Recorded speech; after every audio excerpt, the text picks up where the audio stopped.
And we're live. Savvy Reyes killed Carney. Good morning. Yeah, I don't think we've ever done a live this early. I love the idea of just hopping right in as soon as possible. I'm not really a morning person, so this is a difficult, you know, proposition for myself. Mm. Um. Well, I'm sorry to hear that. I did know that you're not a morning person after living together, but I'm surprised a little bit because I mean you've always had like real jobs that It require you still to. sucks. Real job or not, it's not what if I had my druthers, I would be I would work afternoons and evenings, Mm. um, and never see 8 a.m. again. Hmm. I mean, I certainly wouldn't want to have to be somewhere by 9 a.m. Yeah, But it's not I easy. know, especially grooming oneself and showering and all those things in time, and making sure you're presentable, like, 5 times a week. That alone is kind of a mental block. But I am discovering that have to do this kind of thing Mhm. early in the morning. Otherwise, it starts to be like a teapot that like the steam is just too much. I have to get right into yip yapping. So I'm glad you wanted to do this early. Well, it's interesting you say that. I think having to do this early is an interesting thought in that I've found that as I attempt to cram more things, and just like be more ambitious and try to, you know, do more in my life, I that mornings help me do that. Getting up in the morning, even if it's begrudging to, around the full-time job is just like, okay, in order to buy some more hours back. Um, so I begrudgingly get up and do this. Hmm. It was either that or stay late. Yeah, it seems like I mean, this isn't exactly earth-shattering revelation, but there's something about once you get past a certain threshold at night, if you're in a flow, a productive flow, for some reason all of a sudden this like warp drive that happened recently where I was working on something and I just until like almost 4 a.m. and it was just like like so focused and smooth, and then I slept only like 2 hours and I woke up and started doing it again. A video for my YouTube and that's a great thing to tap into. I don't know quite how people do it on a regular basis. In fact, I don't think that's healthy to be pulling all-nighters on a regular basis. If you have anything to do, even if you didn't have any responsibilities in the morning, I just don't necessarily think. I think it's a rare thing where you catch lightning in a bottle and go, "All right, cool, that was cool," but then try to fit it in at more a decent hour. Well, I, there are two things in of just like I've always wanted to either have a morning show or have an overnight show.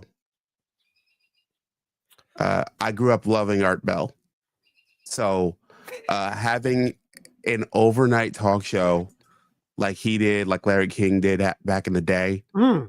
where Larry King used to he had an overnight syndicated radio show where he went from, I believe it was midnight to 5 a.m. Wow, I had no idea. Yeah, he started in radio. I mean, because he's such an institution, right, in Yeah, our and loom then he so large. transitioned to TV in the early '80s. Art Okay. Bell, never transitioned. Um, but um, but yeah, like so I always, because I am a night owl, and my first jobs were that, even back when we lived together. That's what I used to do. And I always enjoy, my brain is working better in evenings, afternoons, and late nights. So then, how would a morning show work for you versus just saying, "I'm somebody who exists overnight"? If that's like your natural gear or speed, why not just do Well, that? a morning show would be, let's say, like this, like starting at 8 a.m. or whatever, or earlier. And I think the pleasures and the ease of a morning show is that everything is fresh. So like, like I've got a ton of emails from every news organization in the world, and tweets and such, that Mhm. of everything fresh, and you can just like give your first reaction or whatever to XYZ ABC, There's a different tone for sure to for what sure. But a show that even if people stream it later, they're still yeah, expecting the same kind of, let's start with, let's sort of like set the table for the day versus, you brought up Art Bell. yeah, Certain shows really benefit from the flavor of what you get from people. Oh my god. Oh my god, that's great. I got to check that out. Because I mean, you couldn't do Art Bell's show as a morning show. no, Like, it had to have that overnight, like, without a who's doubt. out there? Who are we gonna hear from now? A trucker in the middle of the night driving through Iowa talking about his UFO experiences. Come Oh on, my man. god. What's better than that? I know, there was a feeling. I mean, if you wanna get into the romance of AM radio, I don't know if Art was on AM, He but was, yeah, but, largely. you hear from a lot of musicians that they would listen to music as kids overnight on an AM radio station because they could get a signal from further away Hmm. from where they were living overnight, and there's something so romantic about that. And I also think I had a really close friend growing up on my block, and we would often, as teenagers, say, "What is it about conversations at nighttime that they seem to flow?" It's like you're tapping into a different frequency. We didn't use that term, but we would always say, "What is it about that?" There's something about, like the oil you're using to burn the flame, it works better in some way. I'm not sure what that is, but I mean, Sure, you're a night owl, so you have that relationship with even your own frame of mind. without a doubt. I think that, to answer your broader question there, I guess the difference in the shape and form of those shows, is that they were more call driven or guest driven, back in the day. And the interesting thing is the concept of doing them now. It's harder in a lot of ways, and no one and it's not that no one is trying it. I believe Fox Sports has an overnight person, um but fewer and fewer people are. Which leaves And room for people like yourself to step into the breach and supply that. But not to cut you off, but I yeah, think I think people still want um that vibe, even if they're mhm. not actually tuning in overnight. They still they're craving it in some way. The people who want that. I think that's the crux, right? So I've been thinking about this a lot. So because it's just, Mr. Media Geek here. So every, like, the world is flat. Like the history of music, today, a musician today is competing with Beethoven and the Beatles. Um and your morning show is competing with your overnight show, which is Mm, competing with your afternoon show and your evening show, because everything is flat.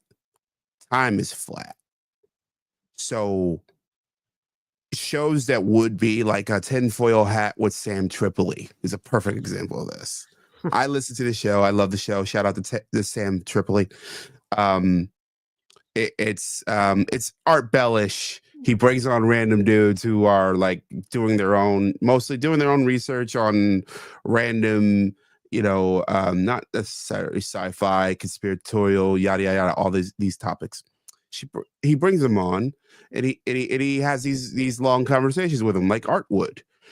Only it drops a couple times a week, and people listen to them when they want to. right, on demand, yeah. So it's the same tone, a similar approach, similar content, only the audience gets to direct when they listen to it. Right, and there's a pro and con because you don't get to take advantage of the structure where an audience would be built in listening at those hours, but then you're not beholden to that either, so it's a, Right. mixed bag. I know that when I listen to First Things First, Hmm. I mean, that's an afternoon show now anyway, but it used to be in the mornings. Hmm. I like when Nick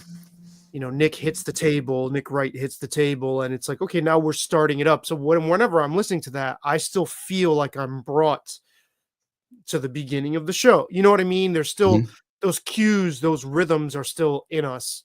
And I think just because we're doing things on demand, I think we're not losing as much as I maybe would have thought we were. We're still trying to recreate some of the same sensations. I mean, there's something about a morning drive time Hmm. and an afternoon drive time show that no matter when you listen to those, you're you're brought it to that. The people even speak differently Sure. on a morning drive show Yeah. than they do in the afternoon. That's wow, I never really thought about that.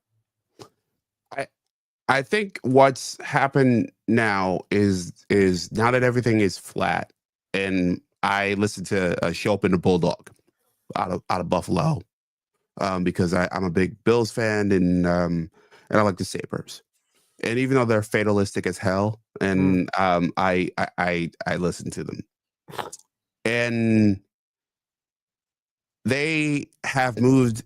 WGR has moved into YouTube land, so mm, they have sliced and diced their shows into YouTube clips, and they also have a live stream, which gives you the radio feel, right? So you could go and listen to it, even go back and listen to a full show.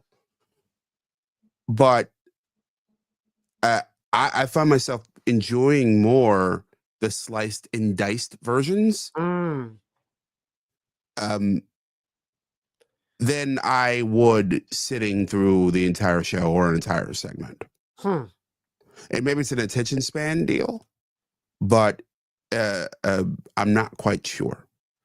Or maybe if you were in a situation where you were live streaming the show as it was actually like live streaming, you might enjoy that in the moment, but maybe your brain just it's like, well, I don't have to. There's no sort of utility in sitting through this as if it were really happening now because it isn't. I I don't know. I can't tell you the last time I sat through an actual it was recently. It was Open Tunings here in town. Our Yeah, NPR affiliate has a sure. music show, a folk Americana roots music show. And a friend of mine who's a musician who I've worked with over the years many times.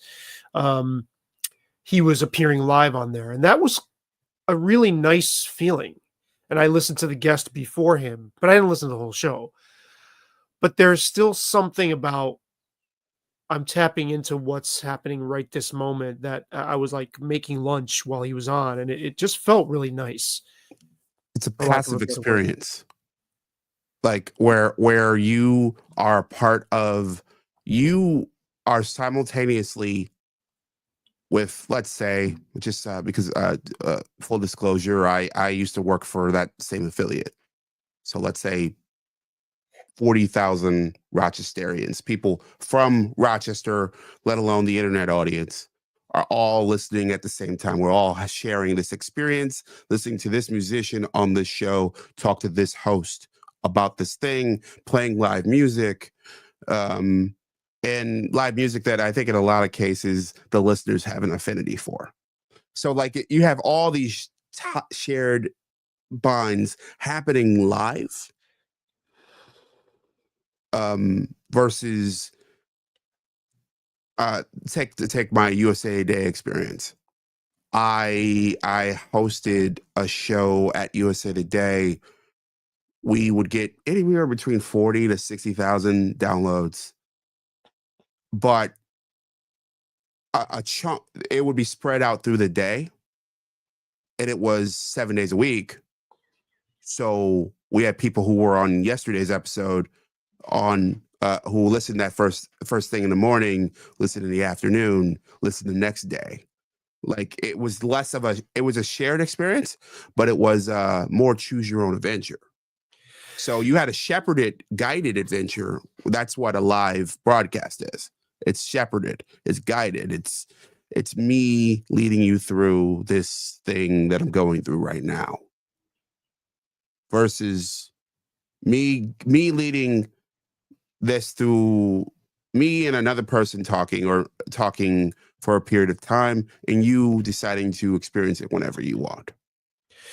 Yeah, and you said, as you were talking, I was thinking while I was making lunch, and this thing was just happening. It's like looking out your window and seeing like a mountain range or a valley or the clouds or something that are just happening. You're part of a greater sort of ambient setting, Mm-hmm.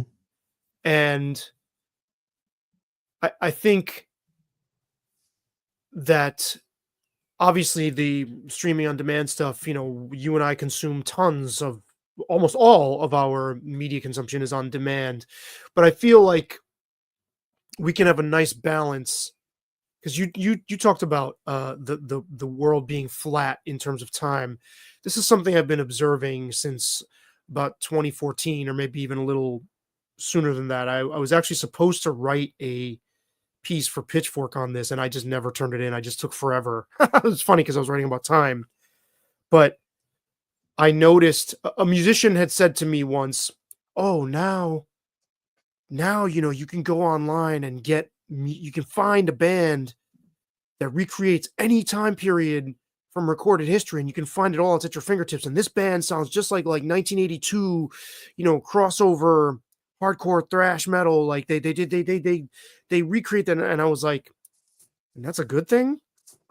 And I started to feel, even years before that, even in like 2007, going that far back, I started to feel like when the Tumblr aesthetic was, big, started to feel like there was a widespread anxiety that people weren't aware of, that we were completely disanchored from time.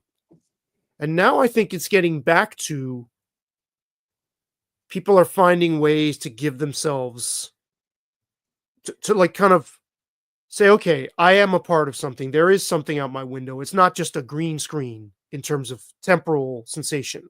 I'm not just like floating through nothingness, right? I want my morning show. I might listen to it at noon, or I want something. I want to tap into something that is happening right now. And I think we're sort of getting back to some kind of balance. I don't know about you, but that's what I feel. Because I I, think we're never going to lose that. We are temporal beings, whether we uh, tweak that or not. okay, so there's two things that I take. At least two things. So I think everybody's doing everything all the time. So there's always somebody doing something what you're describing. How big is that group? I think it's generational. Mm, I think it's also medium based. mm. Okay. So I think the podcast, YouTube, as those two worlds sort of meld, and YouTube at the same time melds with TV. Like Right, right. I'm a big proponent that we're all going to end up in one really big box where the radio, where it makes sense that WGR is essentially a TV show right now. I Mm-hmm. mean, if you look at, First Thing First is a great example, right? There's an audio product. It could easily be a radio show. It is a TV show. It Right. is a streaming on demand show. Mm-hmm. Like, and if you really wanted to, and they probably won't, they should. They should live Um, stream it. Why wouldn't they? it's a business thing. So if you're Fox, you are selling ads for on FS1, No, but and couldn't you sell those ads to the live streaming subscriber people? you could, most don't. Different, but it's a different marketing demographic, right? They don't want that. Well, you could sell two sets of ads. I mean, that's what happens. I mean, ESPN Plus is a great example of this. So, like, you have, let's say you have, I watch a lot of mixed martial arts. I Okay. love UFC. So, let's say you have a UFC fight night that's on ESPN or ESPN2 or ABC. So they're selling one set of ads on those platforms, and then they're selling another set of ads on ESPN Plus, which is the live stream version of it. So you can do it. They just have chosen not to. I think largely because they want to maintain a certain level of audience on the broadcast. And they realize that, that, hey, we got to release the entire show. Our fans expect it. And from what I understand, the downloads are larger than their TV audience. I would So, imagine that. but and they do make money through podcasting. It's less just because that market is less mature. But and Fox is introducing its own live streaming app later this year. Well, so they are going to do it then, probably. Yeah, Like, yeah. yeah. I mean, It'll be their own version of Netflix, so it'll be a paid app. right. But I mean, but because I like you said, people you can find people who are doing every Mhm. sort of approach, right? Yeah. Or audience members who Yes. are consuming in all types of ways. I mean, we still have the holdouts that only do tune into something while it's happening in real time. But I feel like there would be an audience for live streaming that show, which is essentially the same thing as watching it on TV. Yeah. Except that maybe they're not necessarily watching the whole time. They're gonna maybe have it on and listen, right? You see what I'm saying? Yeah, they're But doing other things. but I mean, fine. I guess my bigger point is that I think the internet is sort of showing that we're leveling out to. I think human beings require some of what we're talking about, some sense of being anchored in the flow of time, but also I like going back and listening to shit when I want. I mean, listen, I'm about to start a YouTube series about concerts on YouTube that I didn't go to Mhm. that I love because it feels not like being there, but it's close. There's an attachment to certain shows that I didn't go to, which would not have been possible if yeah, I mean, you could have had somebody bootleg it to a VHS, and that did happen back in the day. You could go buy VHS bootlegs or then DVDs, Mhm. and I think that's cool. I think there's something cool about that. About like, oh wow, I didn't even go to this show, but if I were there, I still am feeling a lot of emotions as if I were there. I I think what you said there speaks to something that's happening on a small scale with media. And it also speaks to my experience down in New York. I went to an ALI conference. Okay, what's ALI? So it's Advanced Learning Institute. So they had basically a bunch of internal communications people get together in a room and speak, and I spoke, and Other people spoke at this conference talking about tactics, talking about strategy, talking about experiences, that kind of thing. And what's happening on the media front is, I believe MSNBC is doing this. I know Axios does this. CNBC is doing this as well. And I'm shocked, honestly, that Fox Sports and ESPN aren't doing things like this. But they're having a conference, or they're having a live event. The Ringer does this as well, where you go to a live podcast.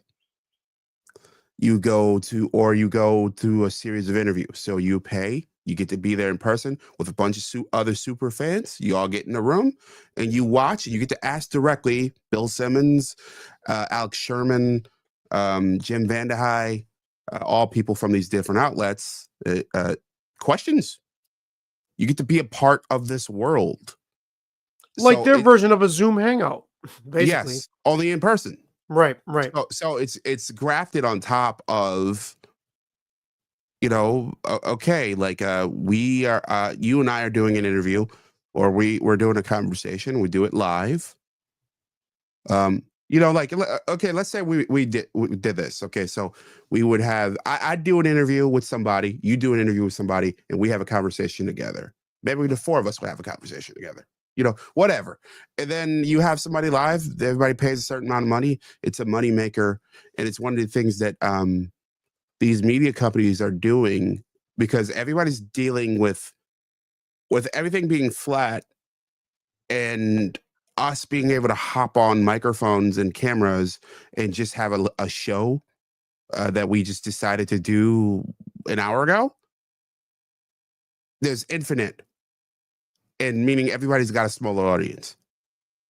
So what's happening is these places are finding ways to monetize that smaller audience and give them something that they find valuable. So let's say we got a giant audience. Let's say, even if it's not giant, let's say it's 60,000 people. Not crazy large, it's not Joe Rogan. But among those 60,000 are going to be super fans, and those super fans are going to be willing to, hey, I want to hang out with James and Savvy for a couple hours. I want to see them do what they do. So that's what all these places are doing. So like, it's grafted on top of this sort of like, some people want to experience it live. Some people want to experience when they want to experience it. They want an email newsletter, or they want to listen to it on audio whenever they want. They want to watch me gesture wildly as I've been doing here, or and see what's going on in the background, see me lift Art Bell's book. And some people just want to experience clips, and it's all happening simultaneously on top of each other all the time.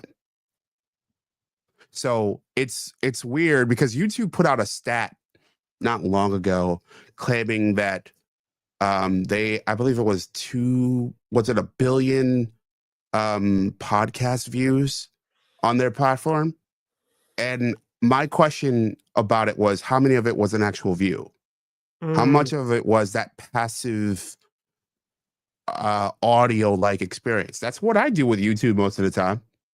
I'm doing other things. It's like radio in the background. I didn't know that. In the background. I didn't know that. I didn't know you did that. That's cool.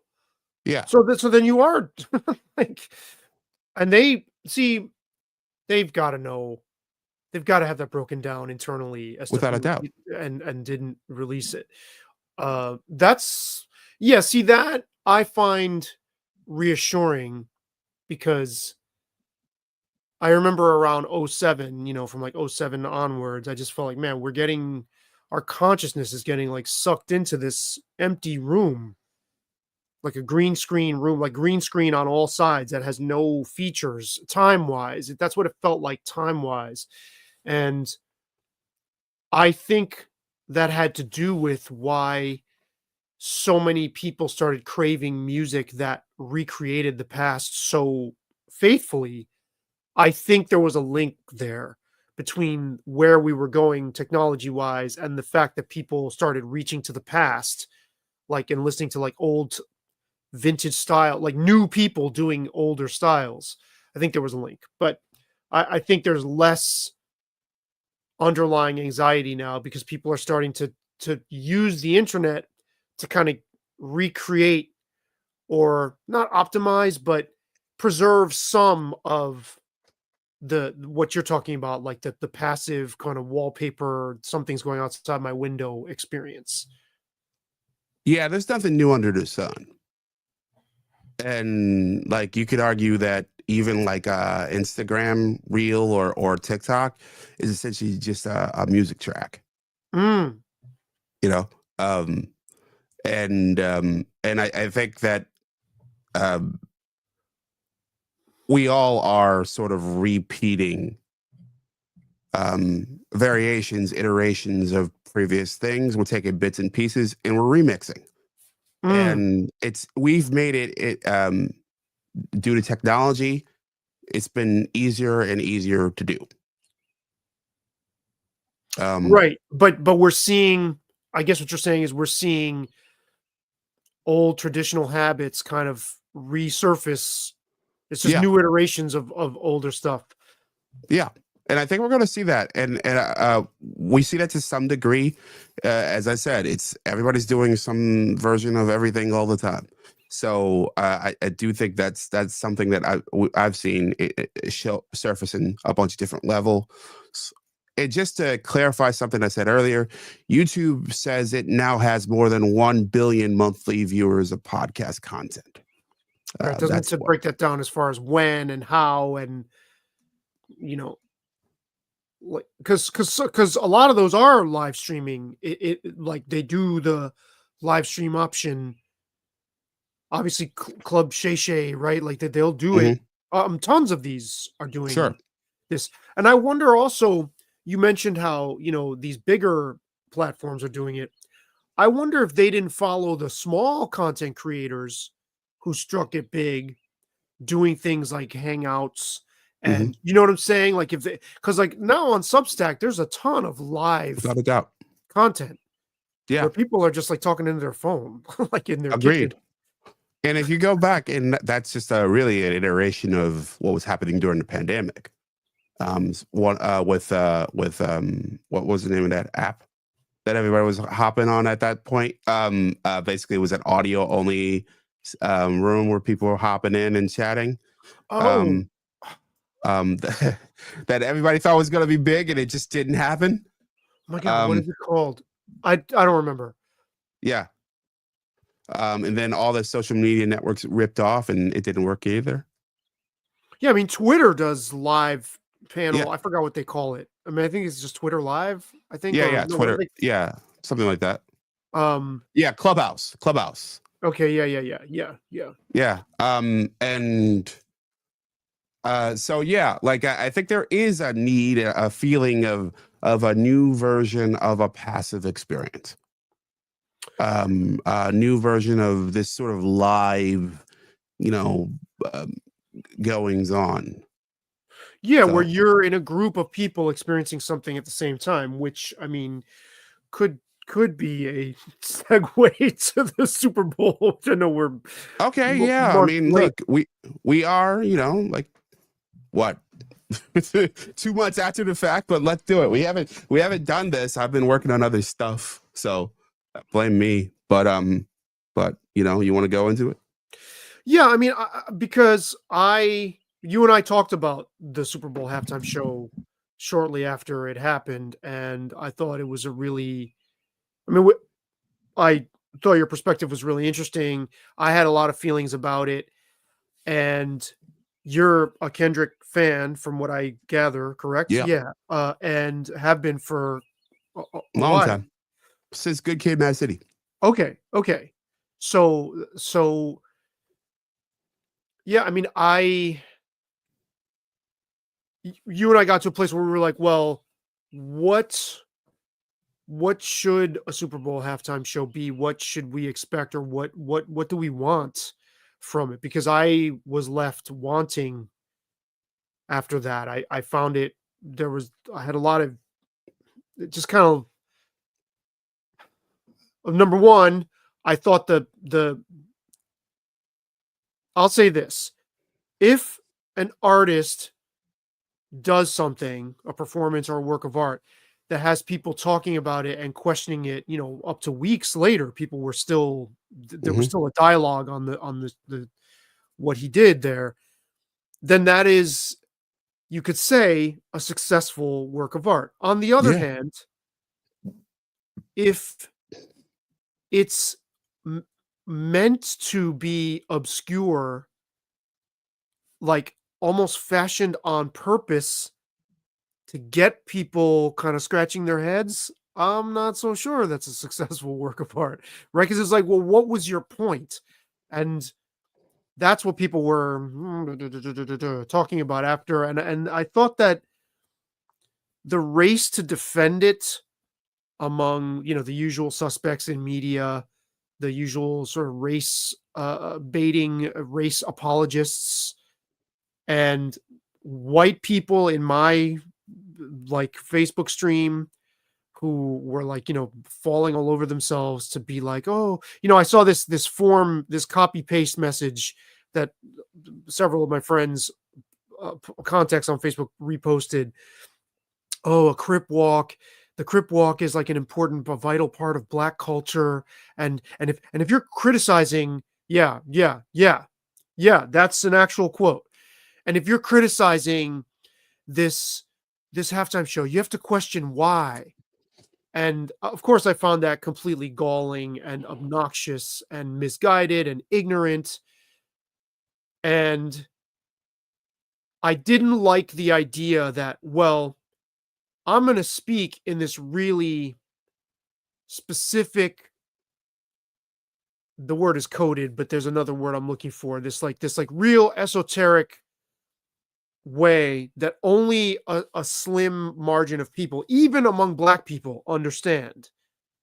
Like a real Hmm. youth, like people like Kendrick's age and maybe a little bit younger. Because I don't even know if like high school kids necessarily are up on his particular brand of slang, like where he's coming from exactly is a slice of us his generation, right? Maybe you can correct me if I'm wrong, but it's not even like this breaks down purely on racial lines, because certain kids or certain people of a certain age were into it. I saw footage of like a room full of white kids, bopping their heads and mouthing the lyrics along. But I really, it really bothered me that this is like, I'm going to come across a certain way knowing that there's a huge slice of the pie that's not going to get it, and then we're going to turn around and say, well, if you don't get it, then kind of like then there must be something wrong with you. And that pissed me off. And I didn't find it to be a particularly, like, he's not a very compelling performer. He doesn't dance much.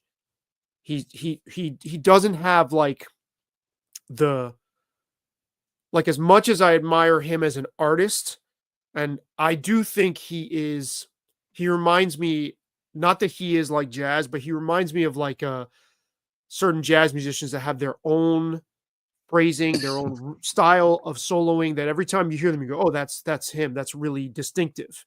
He's definitely an artist. He's definitely deep, but he also walks this line like, oh, I'm just documenting stuff from the hood, but kind of wallows in it at the same time. And he gets all this credit, like the cognoscenti of the media. They just like prop him up like he's a fucking, like the latest incarnation of Bob Marley or a prophet or something.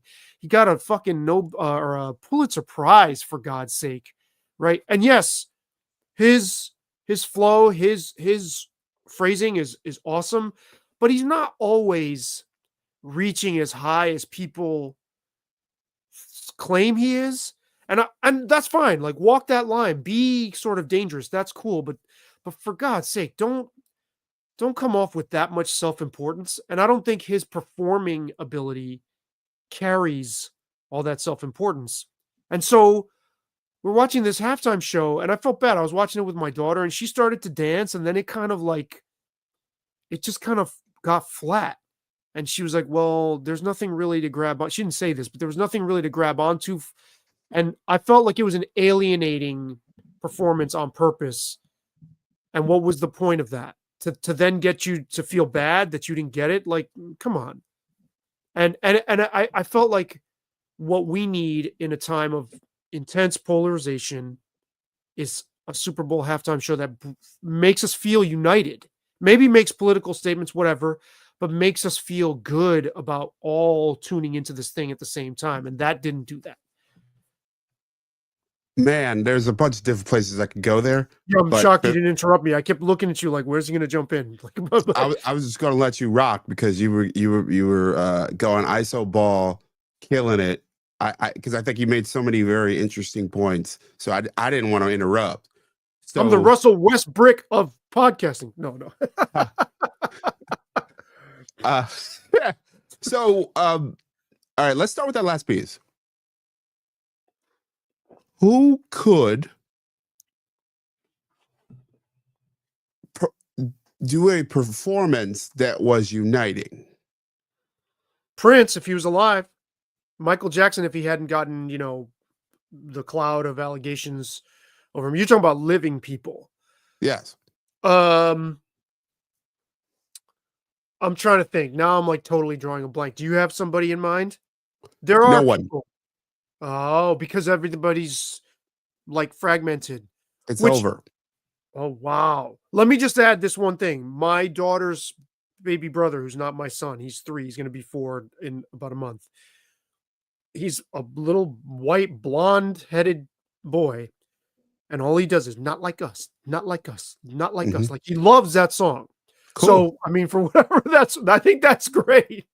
He like sings it into my phone and like quotes, lines from it. It's really, really funny. But even he wasn't like all that excited, and he knows the song. You see what I mean? Like it didn't have the big strokes, like the big tent kind of let's pull everybody in. But you don't think anybody could do this now? No. And also the more I thought about what you just said about your daughter's brother, I'm a little bit creeped out by that. Because those who know what Not Like Us is about, I mean, it's about, it's a diss of Drake and a lot of really crazy allegations that haven't been totally substantiated yet about Drake. But more so than that, it is a statement. You're not like real black people, basically, is what. Yeah. And it also, like that he sleeps with minors. Yes. But and that's the big moment in the song. It's a huge moment. And then he did it at the halftime show. But the A minor, but other than that, the bigger message is you don't have a claim to this culture. And the weaponization of that idea against all of America, contrasting with in the 90s, hip hop did not have a message of you can't be involved in this. Every suburban white kid who had MTV was brought into this from a certain age group, from 90, I don't know, whatever onwards to 2000, whatever. All these kids, like that entire generation of every kid in the country was sharing hip hop culture as a common language. That's not what it's like everything else. Like, oh, I want you to listen to this, but I want you to be conscious of the fact that you're white. And then you have all these white people like, yes, okay, I will be conscious. This is not my culture. A crip walk is a vital part of black culture. I mean, what the fuck is that? It's also speaks to one of the problems with the performances. And the funny thing about Kendrick, of all people, making this argument, Kendrick's audience is extraordinarily white. I didn't know that. I knew his critics. Freddie DeBoer has a blog about this. Yeah, about how he's an artist that is almost sacrosanct not to criticize. Sure. From the media's aspect. And he said, he would go to parties and there would always be a certain type of white person who said, I love The Wire, and I don't like how he does anecdotal shit like that. I don't find that amusing, but I know what he means in terms of the critics taking that tone. Like who anointed this guy for all of his talent? His records are super, super interesting. Like I give him credit. I think his shit is dope, but I don't like everything that's been put on top of him and the way he's been proud of. And you told me you're a fan of his and you didn't get the performance, which Yeah, I want to before we even get there, because I think this will get us there. It's not that Black people don't like Kendrick. He speaks to a certain type of Black person. Myself is one of them. It's a very blurry, Black nerdy kind of thing that he's found a way to through his own and the experiences of people around him in Compton, build sort of like this fortress of toughness around pretty nerdy music. I also think it's, strangely enough, with this all as part of this whole performance, in part it's a reaction to Drake. That it's kind of like in hip hop land, it's kind of a counterbalance where Drake is sort of this big tent kind of, I am not just a rapper, I'm not just a singer, I'm all these things. I'm making these really broad pop stuff. And he's the Walmart of hip hop. Versus this more esoteric, poppy at times, but esoteric artist that's sort of gotten all this acclaim. It's not that he's not great. He is great. It's that he's great. It has sort of just became this sort of counterbalance for this sort of like Walmart Drake world, which makes what this whole performance even more interesting, because I believe the reason we got the performance, and I think it's pretty clear, is because of Not Like Us. Because he got this performance because he accused the biggest pop star, one of the biggest pop stars in the world, of sleeping with minors. All right. He got this performance because of rap beef. All right. I'm just thinking back 10 years, 15 years, to think that someone, an esoteric yet poppy star of any genre, making an accusation like that, to getting the biggest platform in the world because of that, and then crafting the entire show around making that accusation in front of 130 million people, questionable number, but 130 million people in America and 1 billion worldwide. But not, and at the same time, mixing it with this sort of weird, I want to talk about Donald Trump, but I don't want to talk about Donald Trump. Right, because it was open-ended. I couldn't, when he said the revolution will be televised, but you got the wrong guy, I thought that was really open-ended. I thought you could take that a lot of different ways.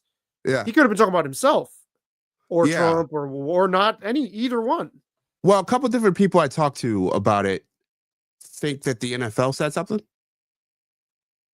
that they knew that Trump was going to be there, and that they said, hey, don't call out Donald Trump. But if you're Mr. Kendrick, esoteric hero guy, you're going to have Sam Jackson as freaking, what's his name? Uncle Sam. so you're if you're going to do that, if you're going to go there, fucking go there. And I think that would have punched through a lot of this sort of esoteric, I'm going to say shit but not say shit kind of stuff. If you just said, hey, I'm going to do this, it's my duty, I feel strongly about this, I'm going to go for it. The trouble is, I don't think he pulled his punch on that level. On the other level, I think his song selection was, and I think that speaks to the other question, because that you brought up. You asked, what should art do and what should a halftime show do? I think Prince defined what a halftime show should do. Absolutely. Which I did not see in real time because I was Yeah. going from one place to another at the during halftime like an idiot. I didn't watch it, but I've watched it since. Yeah. I mean, I did. I believe I was in college at the time. It blew my mind. You know, Purple Rain in a pouring rainstorm. I mean, playing live. yep, and it was slippery on that stage, and he had platform glass Wild, right? Right. But you brought that whole question also about uniting. Okay, dude covered Bob Dylan and Hendrix, right? Mm-hmm. You know, all around the Watchtower. Mm-hmm. Dude cover the Foo Fighters. Yep. All right. Best of You was gigantic at the time. He said, "Fuck it, I'm doing it," and he did a great version of it. And he went through a medley of his biggest, most acknowledged and hits that were widely known by the entire public. Kendrick didn't. Kendrick left out giant songs. He got some of his recent hits, but you know, I was expecting King Kunta, and I get why he didn't do Good Kid, Mad City. Because you know, like it was talk about divisive. I mean, some of the bigger tracks off that album were pretty graphic tales. But no, actually, the more I think about it, why not? You fucking you did you rapped a song about that accused your rival of sleeping with minors, but you didn't do your bigger. He didn't roll out his bigger hits. He didn't do. He decided to make it on the art side of the spectrum and not the performance side of the spectrum. I think the question of what should art do? He did it well. What should a halftime show or a big tent performance do? He fucked up. Mm. It was good art because we're talking about it. People probably longer than most people are. Most people are talking about it now. We're thinking about it longer than it's like, all right, because right, that's who we are, right? Right. But people talked about it, like you said, for weeks. Like, what the hell was this? This was really weird. You know, it got. I saw a clip. I think it was Boardroom that claimed that it got 100 FCC complaints. Mm. Wow. yeah, and it's fine. Even though he didn't curse at all. Yeah. That's funny. Yeah, but like, I think like what Prince did, and what some of the better performances over the years have done was be art, a giant show that was memorable, and be a great big tent performance that welcomes you in. That's for everybody. And to get back around to my assumption that no one could do this, I wouldn't say. The more I think about it, there are artists that could do that, but they would still be controversial. Mm. Taylor Swift can do that. Right, but it would be annoying to like a lot of people. I would be annoyed. Drake can do that. It would be annoying. I don't think that there's going to be like a moment, unless it's another Bruno Mars sort of situation, where they stepped. He was not at the apex of his fame. Mm. And they picked a guy who had a big tent. Great performance. I don't know if you saw that one. I hated it, but it's I enjoyed it. I enjoyed the hell out of it. I thought it was a good time. I know you may hate Bruno Mars in macro. I don't know, but I think he's weak. Like I think he's a imitation. Like I like that he played drums. Yeah, but I'm like, you're no Stevie Wonder, dude. Oh yeah, no doubt. It's like a Motown ripoff, right? Right. And I liked that he did that, and then they threw the Chili Peppers in there, and they weren't plugged in, and you know, obviously. Yeah, but like I think you could have somebody of his stature who was not quite pop, pop, pop, pop, pop, perhaps do something like that. But anybody who's reached an apex in this era is they're not gonna be able to do it without being divisive. Well, so I wrote about this. The last long piece I did on my Substack is called "Do We Need Pop Culture at All?" Plug yourself. Feedbackdef.substack.com. I'm getting back to posting regular. I haven't been posting much on YouTube or my Substack, but I've been working on a lot of stuff behind the scenes and getting it ready to post. But I'm super proud of this piece, and I talked about how Rob Zombie was on Howie Mandel's podcast with his daughter, which is a great podcast, by the way. And he was lamenting how, back in the day in the 80s, you'd walk into a supermarket and hear a song. And even if you hated that song, everybody knew it. And he goes, that's just gone. And he and Howie were talking about that's destroyed at this point. We just don't have that. And I asked the question, do we really need that? And Mhm. and I won't give away the punchline, but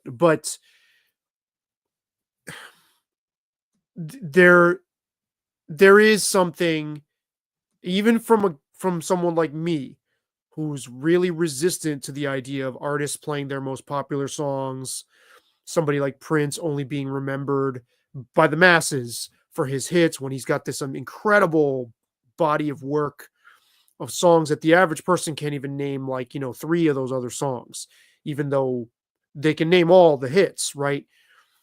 But to your point, I think there is something reassuring about something being shared, even if something like Pink Floyd or the Eagles or Thriller, after a while, they just get to be kind of sickening because they're so iconic and so canonical, and it's like you don't notice them after a while because it's like the air we breathe. There is something valuable to that, and Prince was a populist artist, even though he was a super, super, super artistic, edgy, um, arty, creative guy. If you listen to Sign of the Times, that record is Mhm. really out there, Yeah. right? Yeah, But I he love was a it. true artist who also was a populist, kind of like Springsteen is the same thing, right? Like Springsteen, you go to a 3-hour concert, my God, right? There's all these deep cuts, but he was a populist too. Yeah. And it's too bad we don't have that option anymore, according to what you're saying, and that there isn't No, somebody who I could refu bring. I just want to stop you there because I took that back. I think we have it. I think we don't. I think that Want it. people would complain anyway. Well, and this gets into what is popular or populist now, and the age old, the perpetual generational moan of Hmm. things are not like they used to. When I was growing up, the music was so quality. But I will Sure. say, like, I saw a clip of Patrick Carney of the Black Keys. They're both the Black Keys were on Rogan. They've done it twice, I think. This was in 2019, so not their most recent appearance. Yeah. And this keeps popping up on my YouTube. And Patrick Carney is complaining, as dude, I worked in a record store. The first time I knew idiocracy was real. I worked in a record store, and the new Modest Mouse had just come out and the new Corn had just come out. And all these morons would come in asking for the new Corn, and we just couldn't sell enough. We were selling like caseloads of them. And the new Modest Mouse is sitting there. And I was just like, first of all, what a snobby, ridiculous thing to say. Yeah. Exactly. Because That my same reaction. Yeah. Totally. and you Go could on. also say, number one, they could say the same thing about you being popular. Nobody Yeah. wants, like somebody could say, like, derivative, fucking weak, watered down, like fake R&B, like rock music, like trying to sound like the 60s. You could say that now about you. Somebody, so the sword cuts both ways. Also, nobody ever had any illusions about Modest Mouse selling millions of records.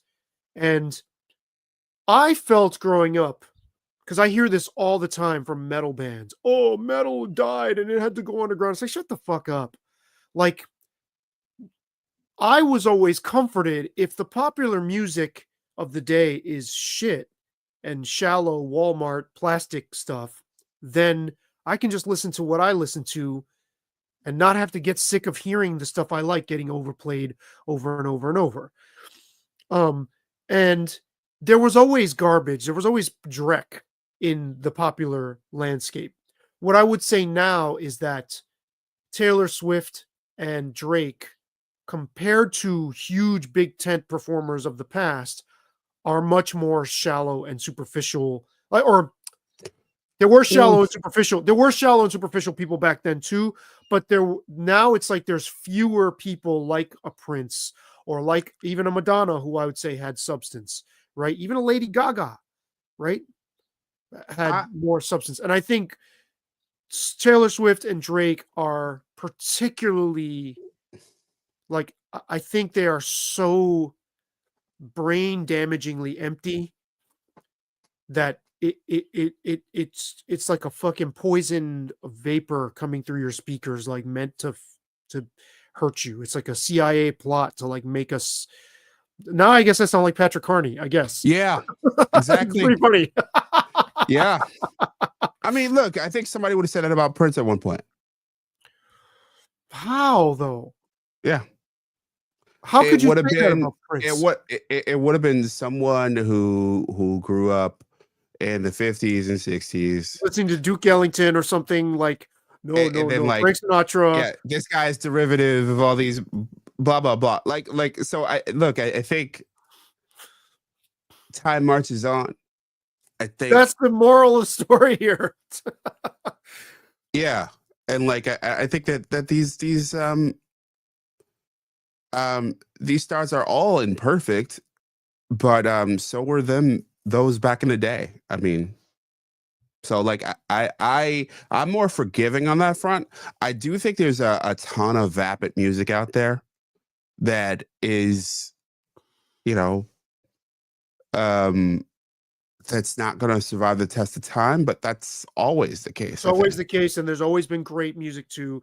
And the people Yeah. who say music today is not like blah blah, what they mean is the stuff that spoon feeds them passively.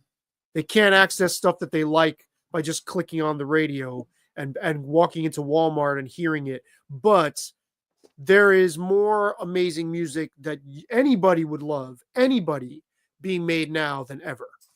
It's just a matter of you finding it. Well, I think I want to broaden this point out to media, because I think this speaks to a larger problem with how we consume media. I've heard from several Bernie fans, really big Bernie fans, who told me that the Bernie protests around the country are not being covered by national news. Mm. All right. And then when you talk about it, he says, they say Bernie complained about this, and that they did an instant search and they didn't find it. And then I do a search and I was like, oh, it exists. It's just not the way you want it to be. It's exactly like the music fan saying, I'm not being catered to now. The music in my day was so easy for me to just open my mouth and it would fall into my mouth. Now what's happening? The music today is not good.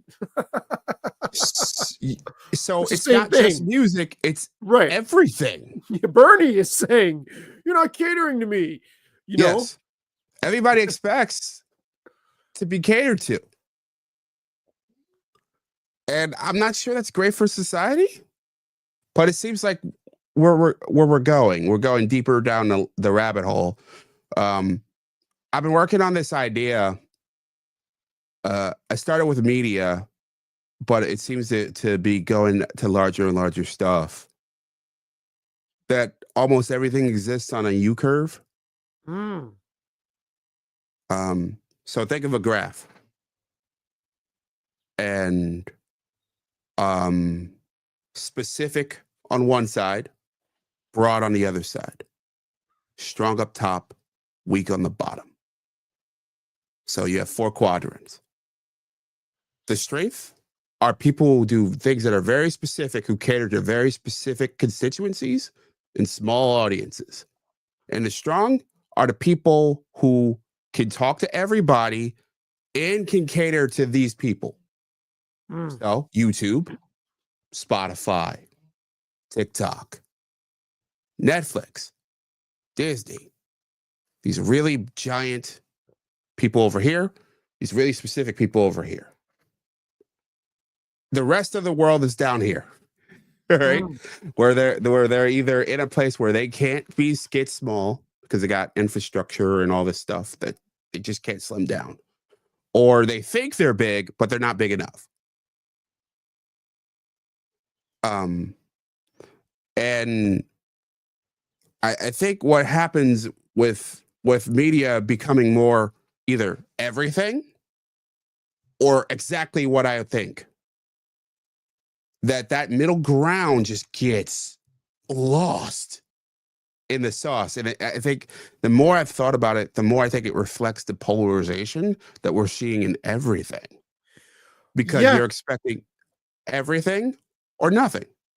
Well, but what's fascinating about this is that in spite of the polarization, and people feel genuine enmity and suspicion, wariness, a sense of even disgust towards their own neighbors for just having a different sign on their lawn. And they not only discuss, but as Jonathan Haidt talks about, they feel like these different viewpoints, the other tribe is an existential threat to us all, right?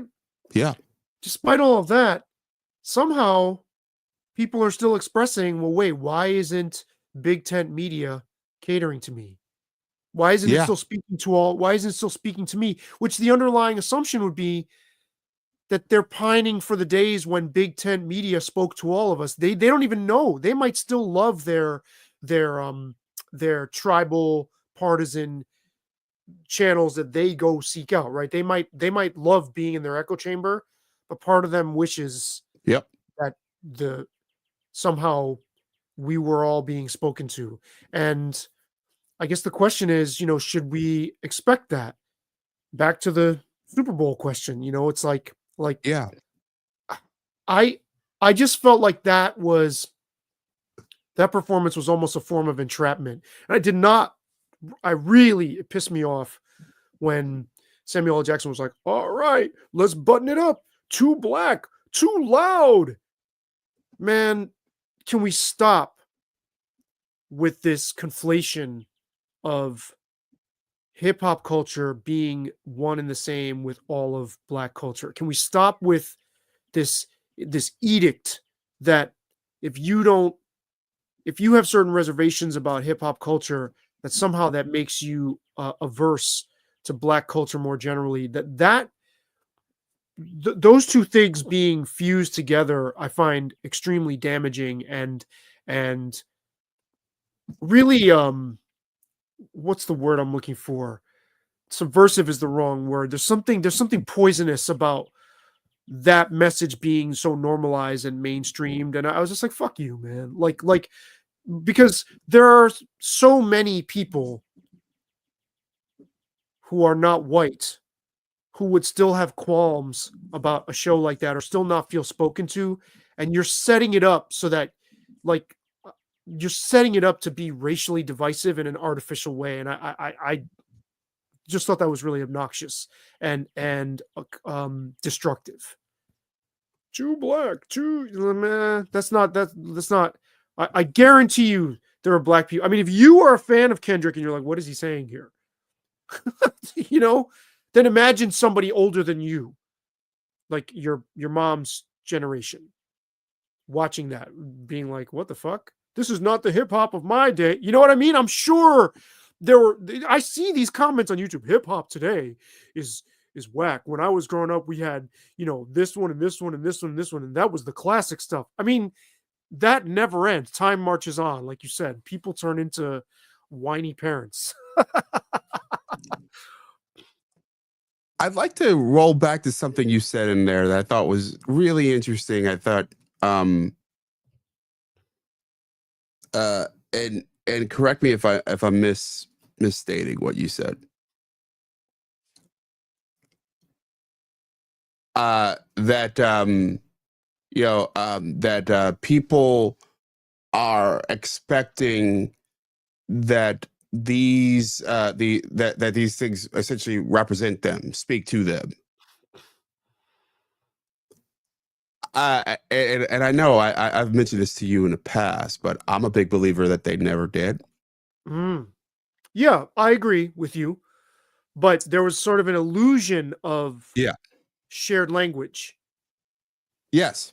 I wholeheartedly. That there was this myth of how the Big Tent that the Big Tent that the Walter Cronkite, but even back in the days of Walter Cronkite, there were people watching two other versions of Walter Cronkite. Two versions. Yeah, yeah, because it was ABC and there was NBC, and they had shows that were competitors for Walter Cronkite. Okay. I misunderstood what you meant Yeah, by that. I thought they were okay. Yeah. I thought you meant that they took different cuts of him to no, different no, no, audience. no. No, It's not, it wasn't 2025. right. Today they would, but but um but um but back then there were I think it was Huntley Brinkley fans. Like there were fans of different versions of it back then, and I think but I think there's a more macro thing that I point to often that I think a lot of people don't like, but it's something that I often point out. Um, the fact the that previous era and those previous eras like this the thing that makes this era different from those previous eras is that those eras attempted to appeal to a consensus that was fake.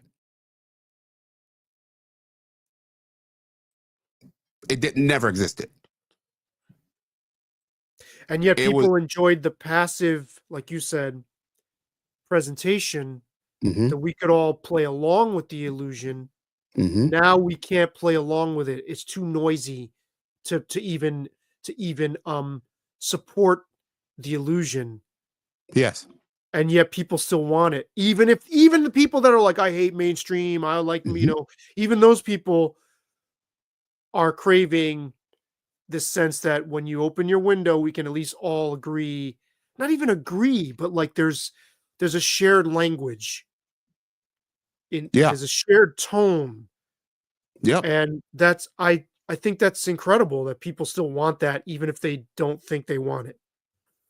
Yeah. It's an intoxicating lie. It is. It is. There was I mean, just watching a movie like All the President's Men hmm when there were 3 TV channels and or 3 TV networks, and then you had your public broadcasting. I don't even know if public broadcasting yeah, it had to have been yeah, in Yeah, the that early '70s, yeah, it was around, just launched. Yeah. right? And a newspaper like the Washington Post was this tower of, like a satellite tower just beaming out. It had incredible cultural sway, or certainly the New York Times, right? hmm Both. Just watching that film, which is a period piece about like when it was made, it refers to a slightly earlier time period than when it was. It's like 75 or something. Yeah. So it's not that far back, but it's like 3 years back. But just the way people even talk to each other in a film like that, you kind of want to climb back into that world. There's something about the sense of being standing on a solid foundation, even if the foundation is actually made of plywood and it's not solid at all. There's something about what we can all, you know, we can all at least we're all standing on the same ground, even if it's way less stable than you think it is. Or we have the illusion of it. Right. I mean, getting back to the Rob Zombie thing, back in the 80s, when Rob Zombie would walk into the supermarket and we all shared the song, I can guarantee you he thought of himself as somebody going, I'm not playing that shit. I exist to counteract that stuff. But Mhm. yet he now is saying it's a shame we don't have that. Yeah. It's almost like if you don't have a center Mhm. point to focus on, then Agreed. what am I? The center is gone, right? Yeah, or even to even the sense, even if you're resisting it, even if Mhm. you're hell bent on, I don't know, a bookstore in Berkeley selling Timothy Leary and who knows Black Panthers and back in the 60s, they would have looked at themselves as we are in direct opposition. We are fighting. We're trying to bomb, we're trying to blow that shit up. The mainstream lie you're getting. But what happens if you take that mainstream lie away? Oh, what am I now? you Yeah. know? So it's an interesting thing where if there's no okay, let's just go even more macro. What's mainstream now? No idea really, because even when you go to the Walmart record rack, you're seeing it's small. It's like not much wider than this what's behind me now, and there's like three little shelves, three Mhm. maybe four. It's not that wide, but there's multiple things represented in that. I noticed. You'll see Taylor Swift, of course. You'll see like an old AC/DC record. You'll see Kendrick. It's like, oh, we're trying to, you know what I mean? We're still trying to um cater to all the different strands here.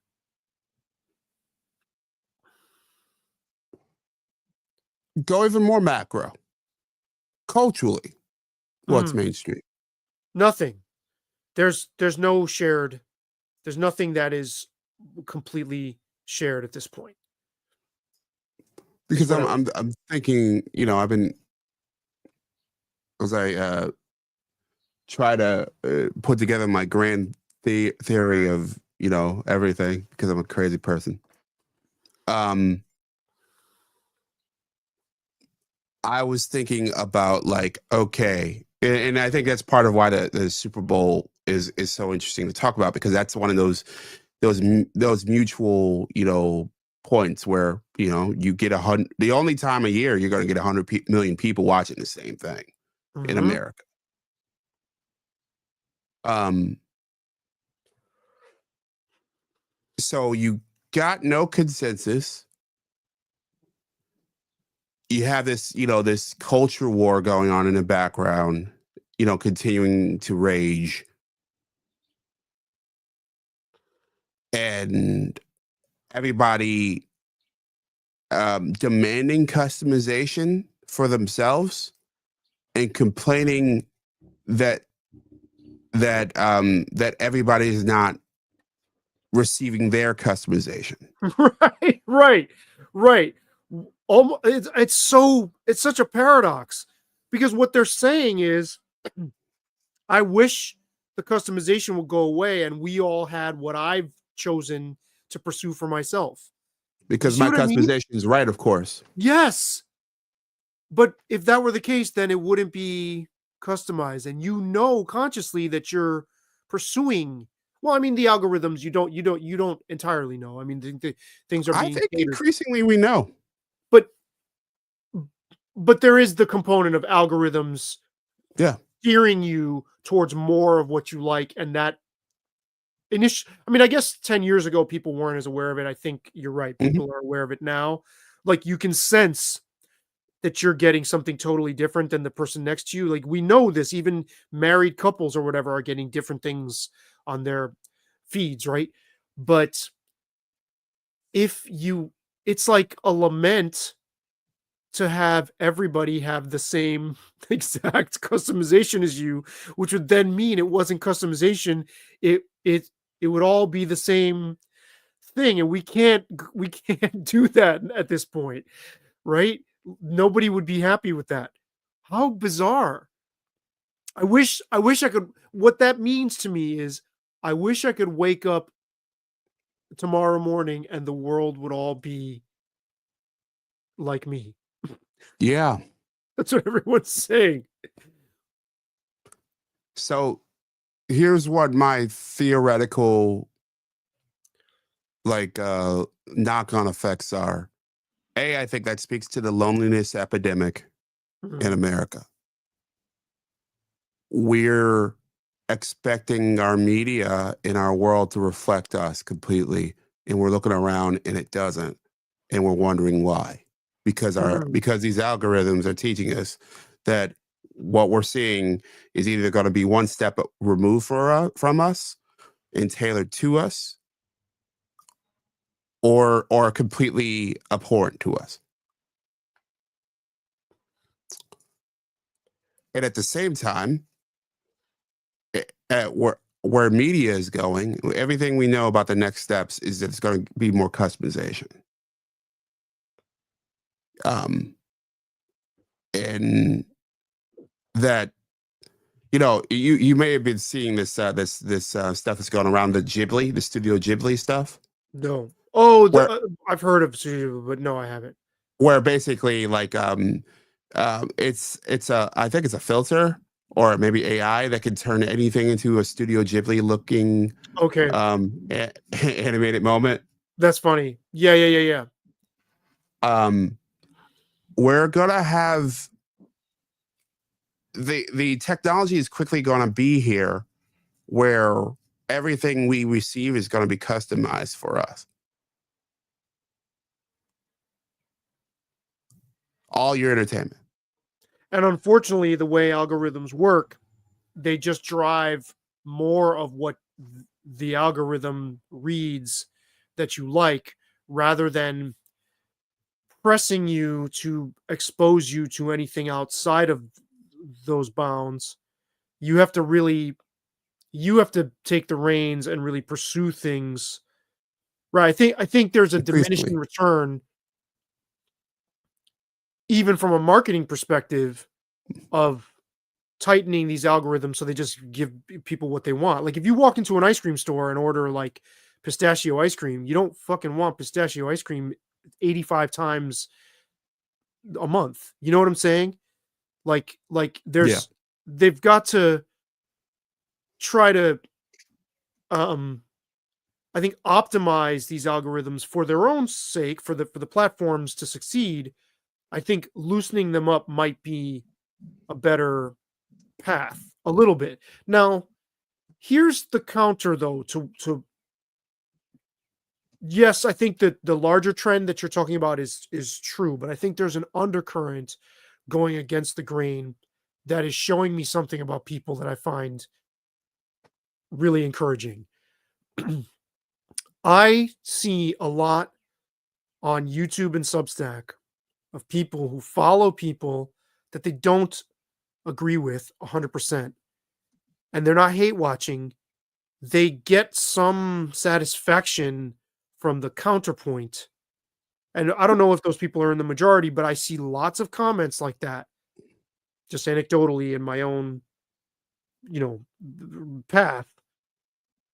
And I do see something in comment sections where, because now if you have a platform, it's expected that the audience can engage with each other. That's part of the, you said the loneliness, that's part of the appeal, is that you get to hang with other followers, if even just in comment dialogue, right? I see a lot of nuanced, layered disagreements. And again, I wonder if the pendulum isn't sort of settling in a more grounded place with this stuff where people are like, they've kind of had enough of getting pistachio ice cream only, no matter how much they love pistachio ice cream. My reaction is yes and no. Mm. Ecclesiastes. My favorite, as I said it earlier, and it's maybe my favorite phrase in the Bible. There's nothing new under the sun. Mm. That was always true. We just didn't talk about it.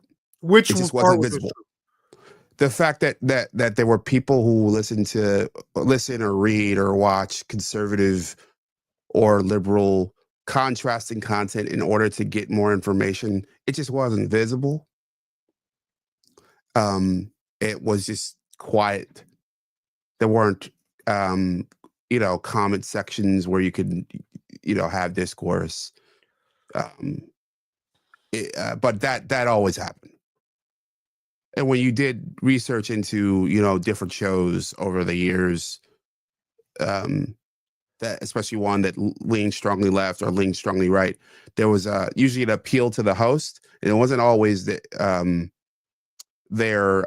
it was the appeal was their skill and then what they were talking about. So, okay, I want to get a different take on politics, or I want to see a good writer that challenges my ideas. Like there was always a slice of the world that was chasing that and continues to chase that. However, However, and I know we've been going for a while, so we're not going to touch on Stephen A. I don't think. Why not? Not too much, but I don't want to go all morning. But Okay. But we can get there next if you like. I think that we have seen the first generation of people with who are rising, including your daughter, with entirely customized entertainment stack. Media stack, not just entertainment. Media stack. Yeah. And you could argue increasingly world stack. Mm. Culture stack. Mm-hmm. Definitely that. Yes. All right. We all made choices as we go and we move around the world, and we all did it ourselves. Now we're having things do it for us, and your daughter won't know anything else. Right. The generation above her, I guess the millennial Yeah. / Gen Z, the people Yeah. who, starting with the people who graduated in 2014 and couldn't go out into the world and encounter an idea that contradicted their own without freaking out and having a meltdown and trying to deplatform it and saying that it was unsafe for them and all that. I think you're right. I think the people I'm talking about are certainly not they're like a undercurrent, and the other people that are they just need things to speak directly to their view. They're a tsunami. Right? They are the big wave, the big kahuna wave, and everybody else is just, like riding a little fish riding along that, because just the coverage of, we're in Rochester, so the Penfield School District. My daughter's, oh, I don't want to give that away, but like, I'm a parent in the school district that had this incident where somebody shows up in a gorilla costume, and the radio station you worked for presented it as if it was a given that was a racially charged incident. I don't know that, but the thing is, I know that radio station speaks so much to a particular point of view that it puts a filter, a lens on everything. I don't know. I can't take their word for it anymore. But the way that was talked about, it was just like throwing meat to their wolves. You know what I mean? They know their audience wants that meat, and so they framed it a certain way. I'd be really curious to get your take on that incident real quick, since we haven't talked about it. I have no idea what the hell you talk about. Okay.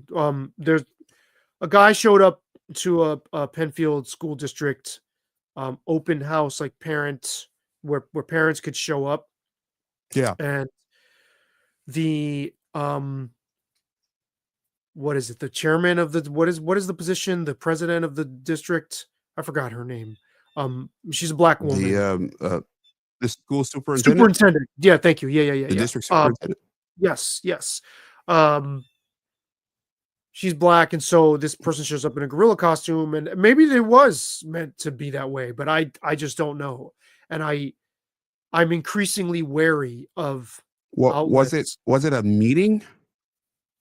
Well, put it into some Um, context for me. I don't remember what the actual. So the school board was there, and so I think it was like an open forum where people could Okay, so come. school board meeting. Yeah. And so now Okay, they've since issued a notice that, you have to send them a note describing what you're going to say or something. You have to get like approved now yeah, all to right. go speak but I mean That seems wrong. it was presented as if this was practically a hate crime. And maybe that was the message, like, oh, our school superintendent is a gorilla because she's black. I don't know. But the presumption, the kind of looking for grievance like that so many media outlets cater to, has just gotten so over the top that, I mean, I I have no idea what to make of the Trump, Doge, Musk, all that stuff, because so many media outlets are bemoaning it and are sounding alarms, being alarmist in a very predictable way, and I can't trust their filter, nor can I trust the filter of the people who are cheerleading it either. So I have to find people who are more even-handed in their scope, and that's not super hard. There are people out there, but it I know I can smell when certain outlets are just putting spin on something because they know that's what their audience wants. I can speak to the Musk thing. The other thing I don't know much about, other than what you're saying. So, um, uh, but I'll speak to the Musk element. Um, I totally agree that there's sort of, and I think it's because of everything we've been describing, that there has been this reflexive, like,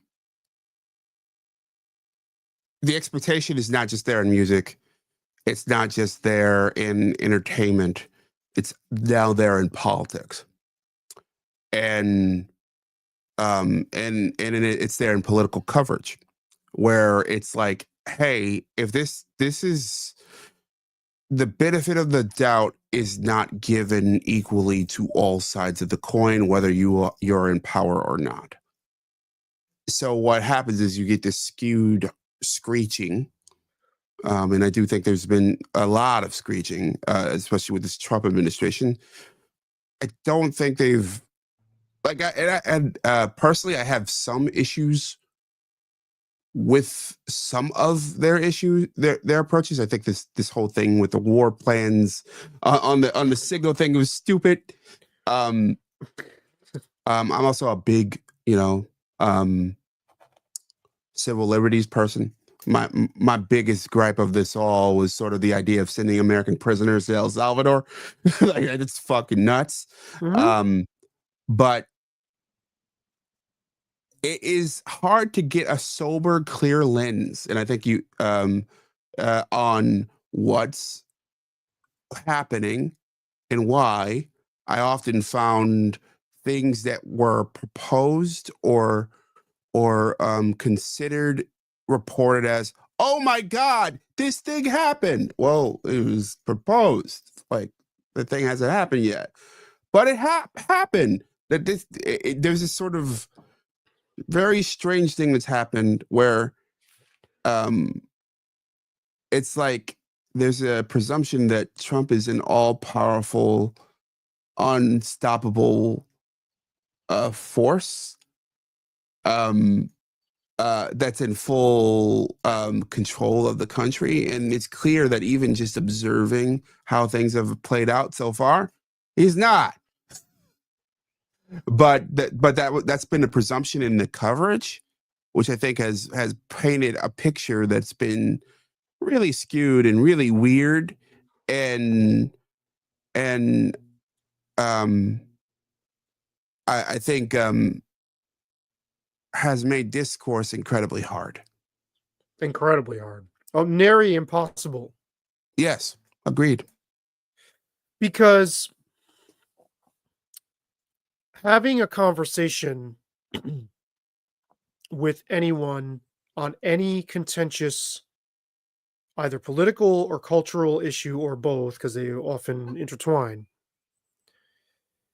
it's not like you can approach it with the other person as if, okay, hey, we're two attorneys. We're about to go into, we're about to look at a table full of evidence, and we have, even though you're trying to prove the party's guilty and I'm trying to defend the party, the person in the case, there's still a common understanding that you're at least going to interpret evidence as evidence, right? As just you can look at it the same. Now they again, this is not a perfect analogy because the prosecutor is going to do with that evidence one thing, and the defense counsel is going to do something with that. But at least I get the sense that when I'm thinking of attorneys, they just have a sort of sober look. Okay, this is the evidence. What are we looking at here? When you're talking with people,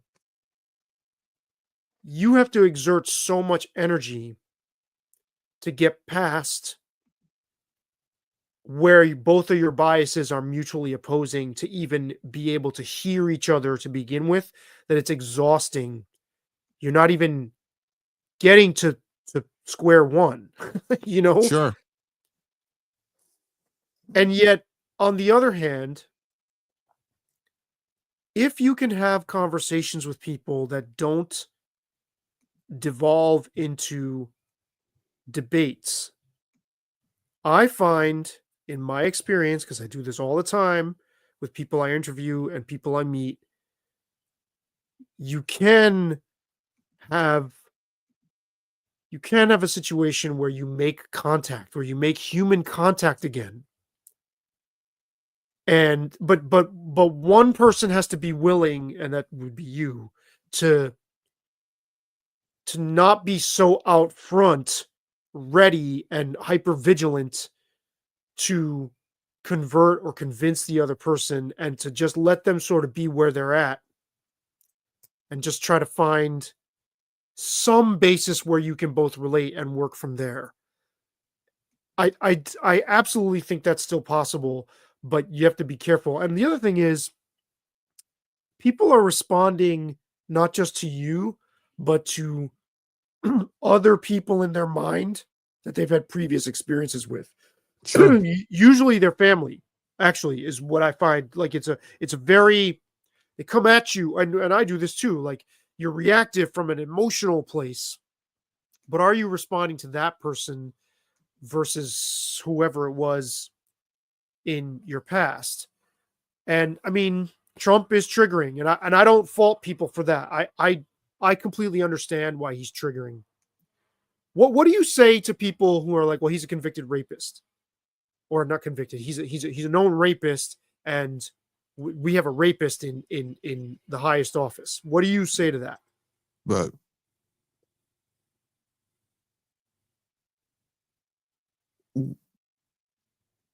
well, not convicted. I know. I took the convicted back, but we have a known rapist in office, and he's a What does that even mean? I hear it all the time. Um, look, I think I haven't had that question before, but at least not in that vein. I guess my response is broadly this. Like, all right, we have rule of law. Dude went through the process. There was literally ABC News and George Stephanopoulos are paying massive fine for saying that on national television. For saying what? That he was a convicted rapist. Mm-hmm. Why? Because he's not. Right. That there's no proof of that. I would, I would be very, very careful with throwing around accusations. And I think that's my main concern about what's happened with politics is that we've gotten more flippant, and this is partly Trump's fault with our language. And Yeah, it he's was certainly already not helping. It was already happening before, meaning whether it's George W. Bush or Barack Obama. Like, it was always the most important thing of our lifetime, right? Mm-hmm. Like, and it was always, it turned up to 11. Now we've gotten more and more flippant about the accusations that we hurl.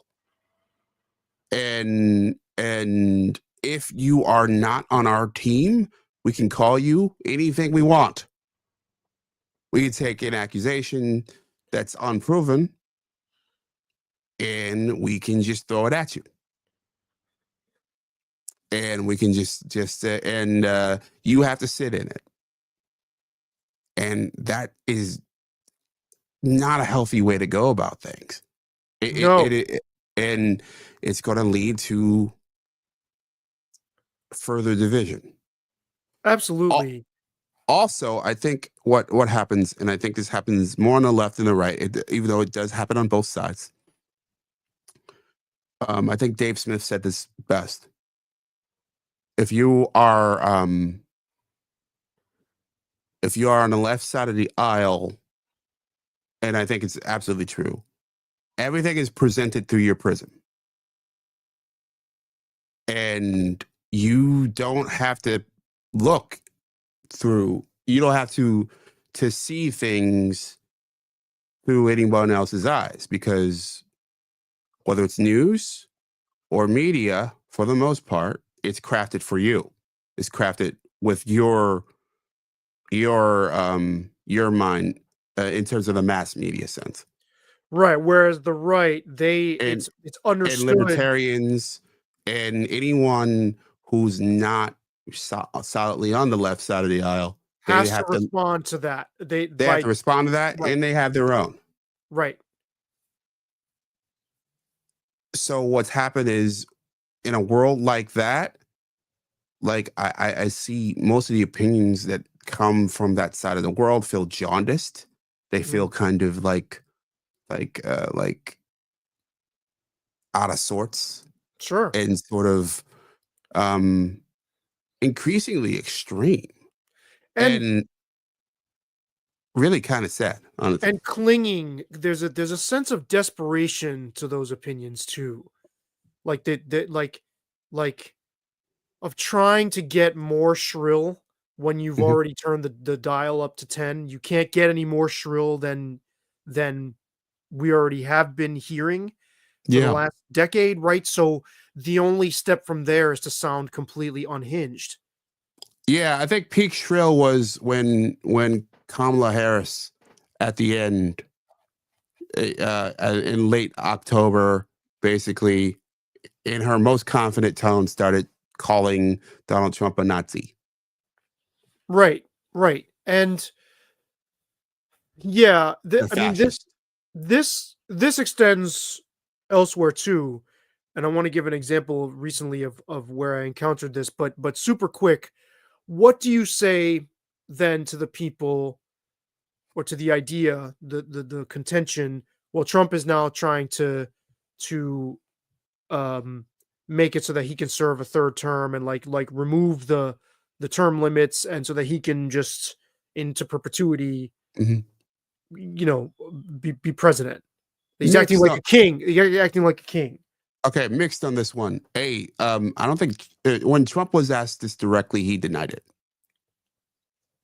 But people in Trump world have mentioned things that like holy, like that where you gotta watch out for that kind of thing. Steve Bannon in particular mentioned this specifically that I don't think that's the way that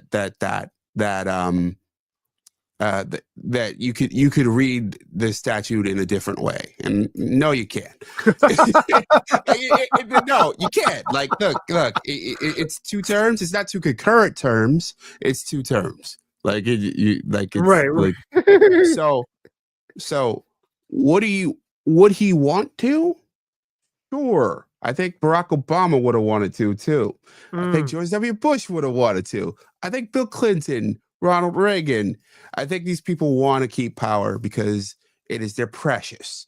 They will do whatever it takes to get there. I mean, that's the nature of the Yeah, of the but would they people have? But drawn to it. would they have tried to start the machinations to remove the term limits? Would they have? If they were in this era, maybe. Mm. That's interesting. So you're saying that whatever we're seeing from Trump, there are aspects of him that are distinctive to him, Mhm. but that also he's a creature of the period he has All emerged presidents from. are. Yeah, but that there's things about him that now we're gonna see Yeah. across the board. Yeah. Would AOC? Oh yeah, I think if AOC because she's clearly the person who's emerging, and by the way, I don't think she could win the presidency. I'm not sure she could be governor of New York. Um, I think if she would be in that spot, absolutely, absolutely, she would. It's odd because I kind of root for her, even though I find her the the little bit she does of Yeah. the indignant sort of mopey faced thing. Hmm. I find that really reprehensible and gross, and I think it's not her best. I'd love to see her take the mask off Yeah. and just be her her best. Like, she's obviously sharp, but at the same time, even though I don't like that, I oddly root for her in this weird way. I would love to see a AOC JD Vance debate. But where they're being real, Yeah. if you could get if you they even have Yeah, that. and I think when we saw Vance debate Tim Waltz, I think we got real Vance. I don't know if we get real AOC, but like I think it would be really interesting. It would be very very fresh because you'd have. I mean, they'd both be in their early 40s. I think Vance may be in his mid 40s by then. But that would be a very very very different dynamic going into the presidency from the oldest debates ever to something that a true new generation coming through. But but to your point about Trump, yeah, I think he would love to be state president. I think absolutely. I think he enjoys it. I do think it probably wears on him as well, but I think I mean, it's a culmination of his work of his life's work, right? Like he is obviously it's a little bit different from a politician, but he spent his entire life building and accumulating power and growing an empire, and now he's the head of the biggest empire in the history of the world, of mankind. Yeah, we don't know how much longer that's going to last, but that is technically true. As it still stands, as it No, stands right now, it's still. yeah. So yeah, look, if Trump himself starts making moves in that direction, then I think we should be concerned. But then what do we do if he does? Well, here's the thing. He either has to take over the country, which he really can't do. I really don't. He'd have to basically take over the military and have the military just do a straight up military coup, or convince 2/3 of the state legislatures to change the law, Mm. change the constitution. Which he's not going to do that. He's not That's going to not. be able to do. So, Let- so it's either like a straight up military junta takes over America, which I don't think is going to happen, or or um um or or a wave of Trumpism that I don't think is going to happen either. So the last time when his term was coming to an end, and there Yeah. were all these fears about whether he would concede, Mhm. how much of that would you say was overblown versus a genuine concern? What is the It's how does that break it's down for you? all right. It's a mixed thing. So think about the question. You're running for reelection. Election. You're running for election. Mhm. The election hasn't happened yet. Nothing's played out. Will you concede if you lose? That's a really weird question to ask I know, somebody. I know, I know. So All that's where right. that started for his answer to that question. Yes. So weird question. And yeah, and he made um um references to how he wanted he didn't believe that the elections would be fair, that kind of thing. And I think you could make arguments that certainly things were skewed media wise, and that we also skewed in terms of we changed all the rules for the elections leading up to the Mhm, election. mhm, Like all of a sudden we were doing mail-in ballots, mhm. mass mail-in ballots, not um um after the fact, because there were always a degree of mail-in ballot voting, but no, we were doing it for entire states. We were sending ballots to to every resident and states, and that was all really new. And also I think Donald Trump is super imprecise, incredibly imprecise. Like he's not a person who articulates himself incredibly well when it comes to nuance on most things. So I think yeah, the combination of hey, there's this thing that is that I see as an affront, and I'm going to speak on it. And then I think there was a movement that formed around it. A lot of it was horseshit, honestly. I mean, What do you like mean a lot of it was horseshit? What specifically? meaning like the what's her face, um the to release the Kraken, the lawyer chick, that there was all this evidence of tampering with votes, and like I mean it was adjudicated pretty thoroughly. Like you can argue maybe there's gray area things, but there was not clear evidence that the vote was tampered on But a widespread basis. sure. So what I'm asking is how do you specifically hold him to blame for fomenting that idea? Oh, I think he fucked up.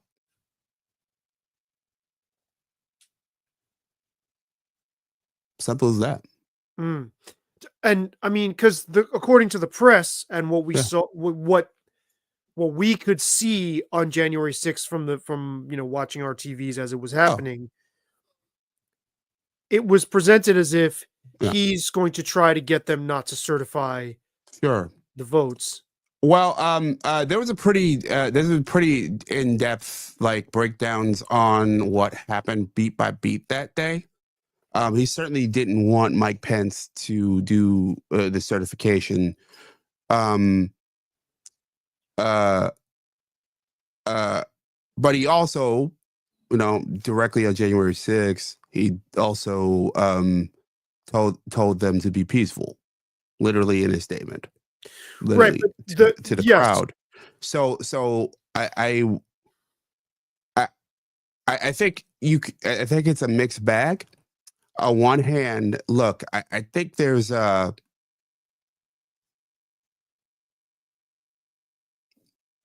norm that I would prefer him follow. Like, dude, you lost. Go chill in your opulent estate in Florida. Like, let it go.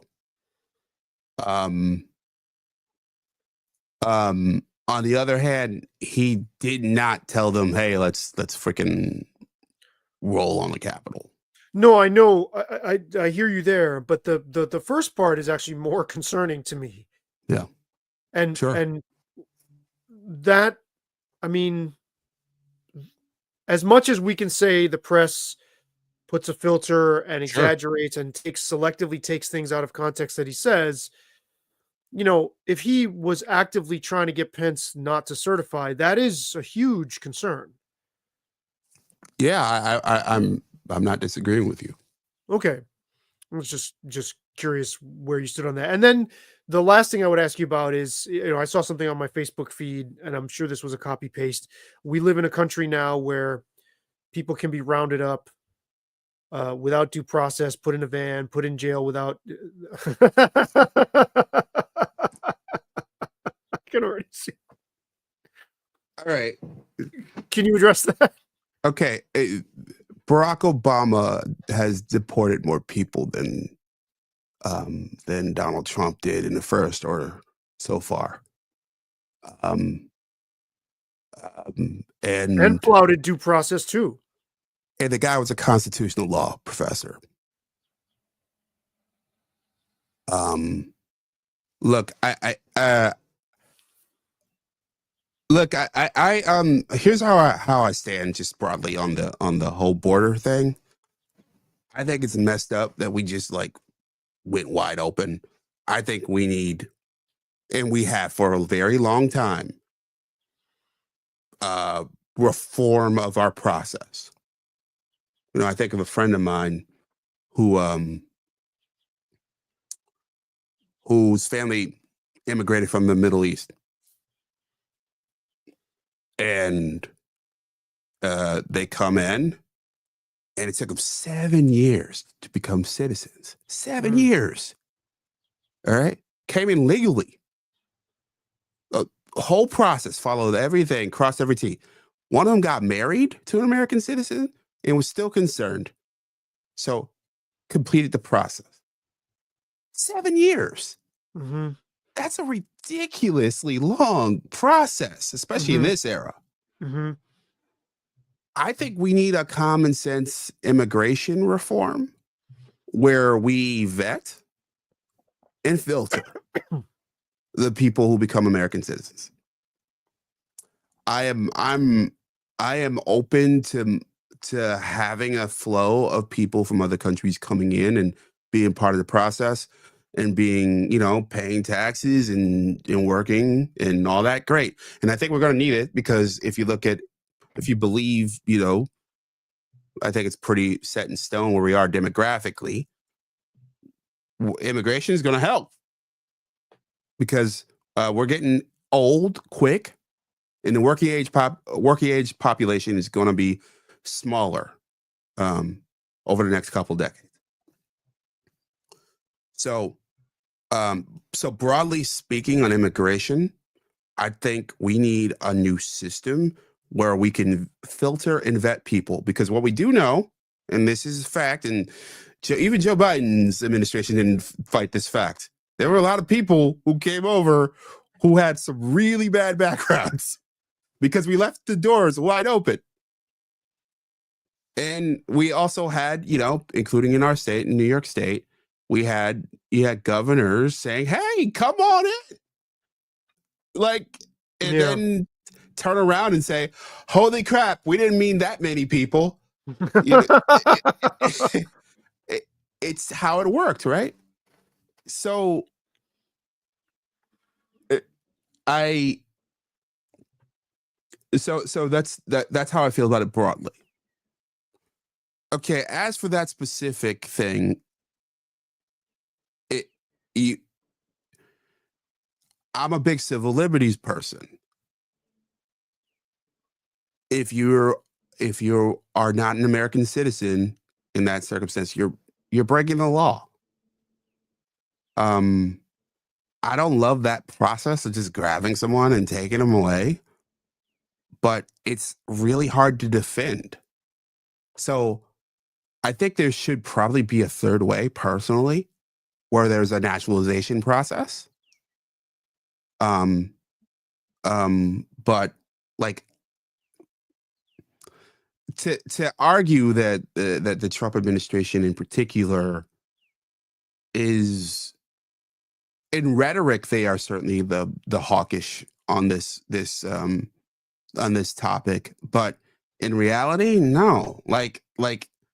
Um immigration is something that many people on both sides of the aisle, Clinton included, um have been much tighter on than Joe Biden was.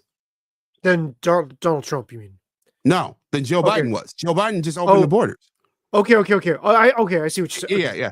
In Yeah, yeah. rhetoric, no one's been as inflaming as Trump has been on this. Right. But But in you're saying there were practice, Democrats that were oh as yep, yes. yep. I mean, Obama was. I went to a rally at one point. Obama and the porter in chief, like, Yeah.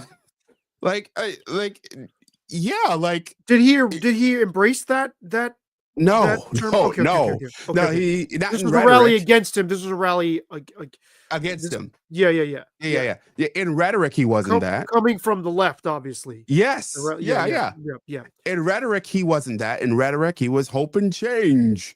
Right, right. But in reality, that was one of the things he did. I mean, he was also the drone king, Sure. who bombed the fuck out of people. So like, I think it's a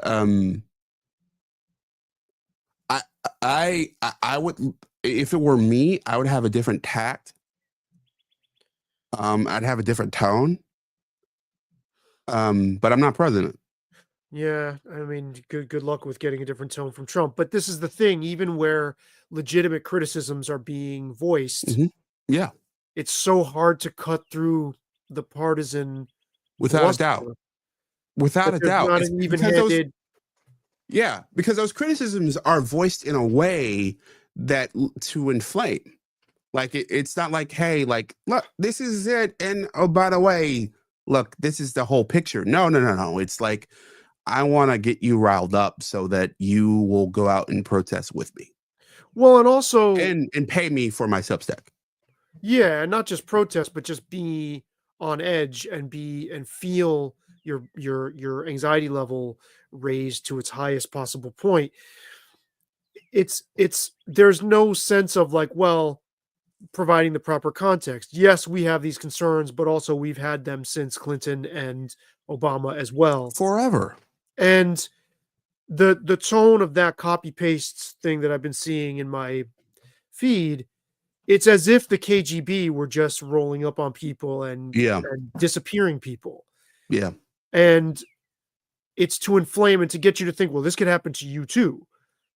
And I even That, read that and I was like, Jesus, should I carry ID? I mean, I carry ID anyway, but should I like fucking carry a passport or something just to, I yeah. had that thought, like, are we there where some immigration, some ICE could just be like, nah, fuck you, come on. Which I mean, I suppose could happen, but you're saying is far fetched. I've never heard of it that happening. Like random black people or just random people. Usually it's like from what I've understood, it's like reports and stuff like that, and like but I don't know all of the ins and outs of ICE raids, but from what I understand, it's not just random like people. I mean, also I find it, I don't want to be like and nor am I like the entirely defender of the whole Trump agenda, because I it's not the James Brown agenda. Um, but what I think broadly there is no like the nuance is lost, and partly it's the actor, meaning it's Trump, Mm-hmm. And how he goes about his messaging. Partly it's the timing. We're at this point where everything is in flame, when everything's all torn up. Another book. Fourth Turning is here. Fourth Yeah, Turning is here. your guy. All right. Fourth You Turning can is here. you watch a James Brown live stream and play a drinking game for when he's gonna Yeah. refer to Neil Hell. We are deep in the Fourth Turning. And here's the original. Yeah, there's the original recipe. Oh, okay. So but that's not the This Fourth is the Turning is here. update. Oh, so is that a reprint, like a No, revised, updated revised version of next. the? Yeah. So Okay. this came out in, I think, 97. Okay. And it reads like, the social tensions of today, the cultural tensions of today, most of it outlined here. So he was like Nostradamus of the like. Yeah, him and Neil Howe, him and Bill Strauss, and Bill Strauss has since died. And what this is the follow up where it sort of goes into more detail, talk about things that they left out in the previous book, tells us more about how they believe things will play out. And one of the things is sort of this social, cultural, political polarization. They believe, and I wonder if this will happen, is that one party will essentially seize control, and they will lead us to the end of the crisis. I wonder if that's happened. Don't know. We'll see how it plays out going forward. But that you go through this really the fractured period where you have this culture, social war, and then one party takes the rings of power, and the reins of power, and it's followed by usually some sort of massive either internal or external conflict, Or both. That, because you could argue that, especially in the Great Depression era, that you had both, because you had FDR was, demonized by half the population. We've glazed over that, in the history books for the most part, but he was hated. And he even talked about it in his speeches. How he would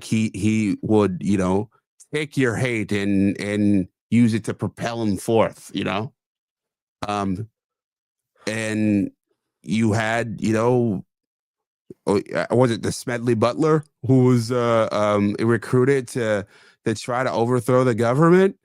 Um, and you had all this craziness and this financial distress, which we may be in as well.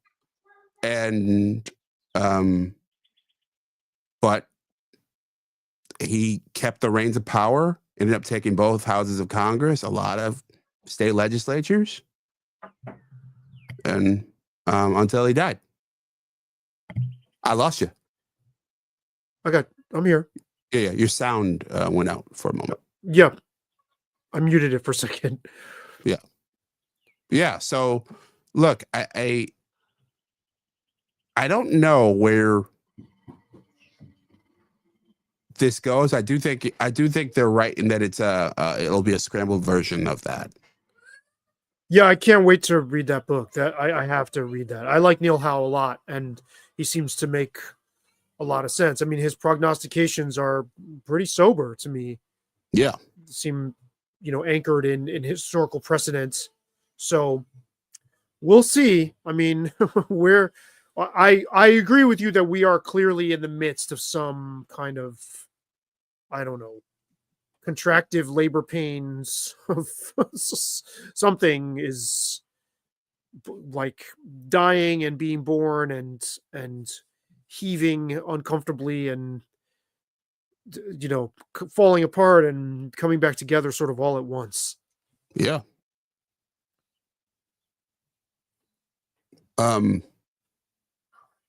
You want to take a couple minutes and do Stephen A? Um, I guess so. I mean, yeah, because you're talking about the leaked audio of the guy, of the ESPN employee who said he is okay, you're not talking about No, that. Which part are you talking about, the RG3 thing? Are you talking about the him no, Ben Shapiro? Are you talking no, about him going with Bill O'Reilly on tour? no. I mean, we could go any of those places and we should You get know back he's going together. on tour with Bill O'Reilly, right? I did not know that. It does bring to mind the whole Stephen A. Smith political career idea. I don't know why he would walk away from $100 million from ESPN to go do that, but okay, maybe he wants to be president. Maybe he Uh, has aspirations that are beyond money at this point because he already, maybe for him, I don't know, maybe for somebody in that position, getting the offer and knowing that the public knows you got the offer and then yeah, saying, no, I want to reach even higher. I mean, he has always had aspirations. He's always talked about doing a late night talk show, right? Like, so that's beyond sports, though. yeah, That's kind of comes full circle in a way because he wants to be a populist, yeah. He's right? He not. wants to speak to everybody. He's not though. And now he's really getting into the politics thing. I mean, he Yeah, was but on Sean Hannity. he's been on Sean Hannity for 10 years. Yeah, but he's leaning into, I mean, he just did that the other day and he brings him up and he goes, the great Sean Hannity Yeah, is, he's been on his shows for 10 years. and the great Bill O'Reilly, he says. Yeah, he So, went on Bill O'Reilly like for 10 years before that. so And when he was in the wilderness, when ESPN casted him out, that's where he was. The Yep. Fox News guys They accepted him. threw him a lifeline. Yeah, yeah, yeah. But it's interesting because he exists within this organization that runs so counter Mhm. to that and has a way of kind of like dancing on the line. I wonder what their attitude towards him being a regular on these Fox shows, I it is. My guess is they see it as a positive. Um, Look, I think with him and with McAfee, there is this, and I think this seems to be an ESPN strategy, is that we lean into big. We Mm, don't have time to develop stars anymore, and we lean into people who are already stars, mm, and we build them out. And it's once again what I was saying: big and really big and really small. And ESPN is a place where you get McAfee, who gets too big for small worlds, and then like, okay, we'll blow you up into even bigger world. mhm, And you, in the case of Stephen A, that was actually kind of a homegrown star, but like that was a homegrown star from a different era. Um, mm, and I think my guess is they see it as a positive that mm, um, that he is able to capture attention. Um, I on the political aspiration part, I think. Look, I think there's an opportunity for a Stephen A. Smith kind of person. I know I've said that. I don't think I've said this on mic, but I've said this off mic to you and others. The Democratic Party needs someone who can come forth and articulate who they are, mm, what they believe, and why you should buy what we believe, what we say. They need someone who can be essentially their Trump, Mm-hmm. who can say, okay, this is what we should be. And this is the argument for a Stephen A. Smith run, because he's better at that than just about anyone else in the Sure. party right now. Sure. You and I have talked about that. Sans John Stewart. That's why I think John Stewart is a better argument, a better option. But the argument for Stephen A. going in that direction is that it's wide open. I can't see Gavin Newsom taking that throne. Maybe AOC, but I think AOC loses. Bernie's too old and he seems uninterested. He's interested in the movement, but not the throne. You look around, who Kathy Hochul? I mean, I mean, who around is ready to take this throne? And all of a sudden, it seems like nobody. It seems like they're in the same space that the Republicans were post Barack Obama, where someone can show up and make an argument. And also, and I think Gavin Newsom's podcast is a sign of this. Trump, and The Apprentice is a sign of this. Being able to do it by speaking to people all the time is a major positive. You don't have to establish the person. We already know them. Mm-hmm.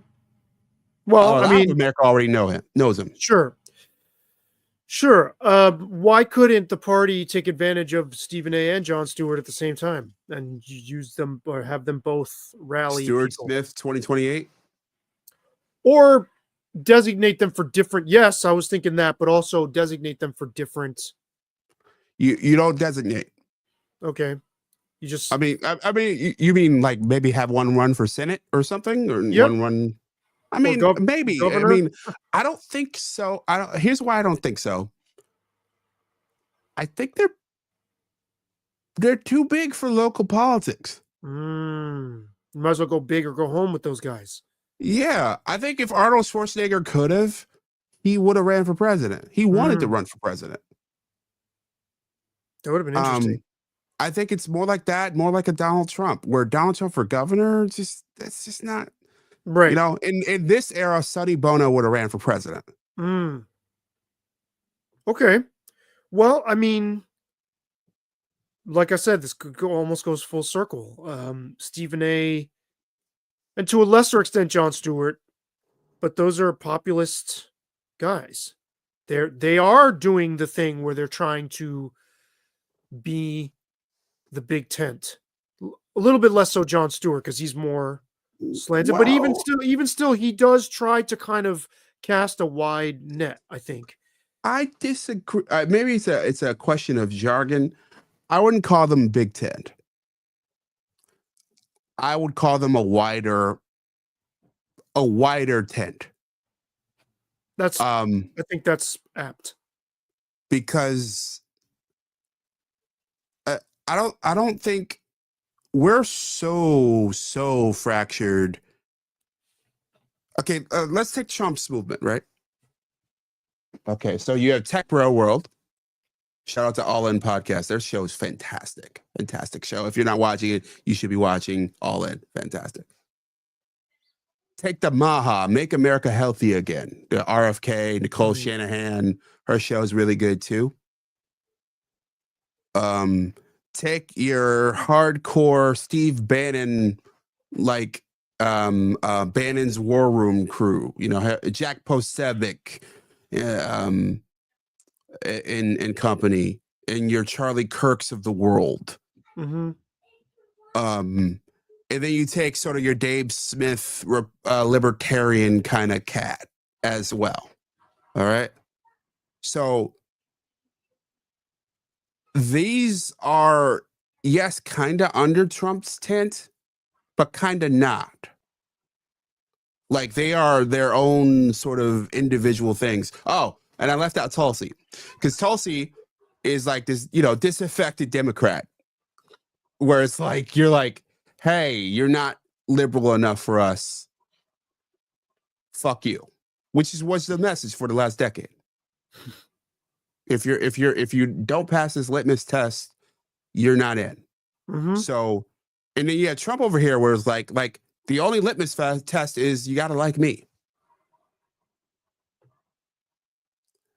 So you got that sort of, you know, wider tent. And then you got over here where it's like, we have 40 litmus tests over here.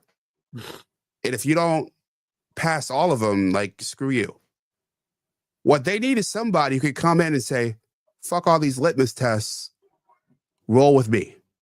Mm-hmm. Mm-hmm. And that might be Stephen A. I'm not betting on it, but it might be. Well, he's certainly angling and almost grooming himself for It's political. so weird, man. It's so weird. To think that him and Jalen Rose and Skip Bayless on set, you know, years ago, and like that's even possible. Seems kind of nuts. Here we are. I mean, it seemed nuts for the Apprentice host to. Yeah, but we've either evolved or de-evolved. I don't know.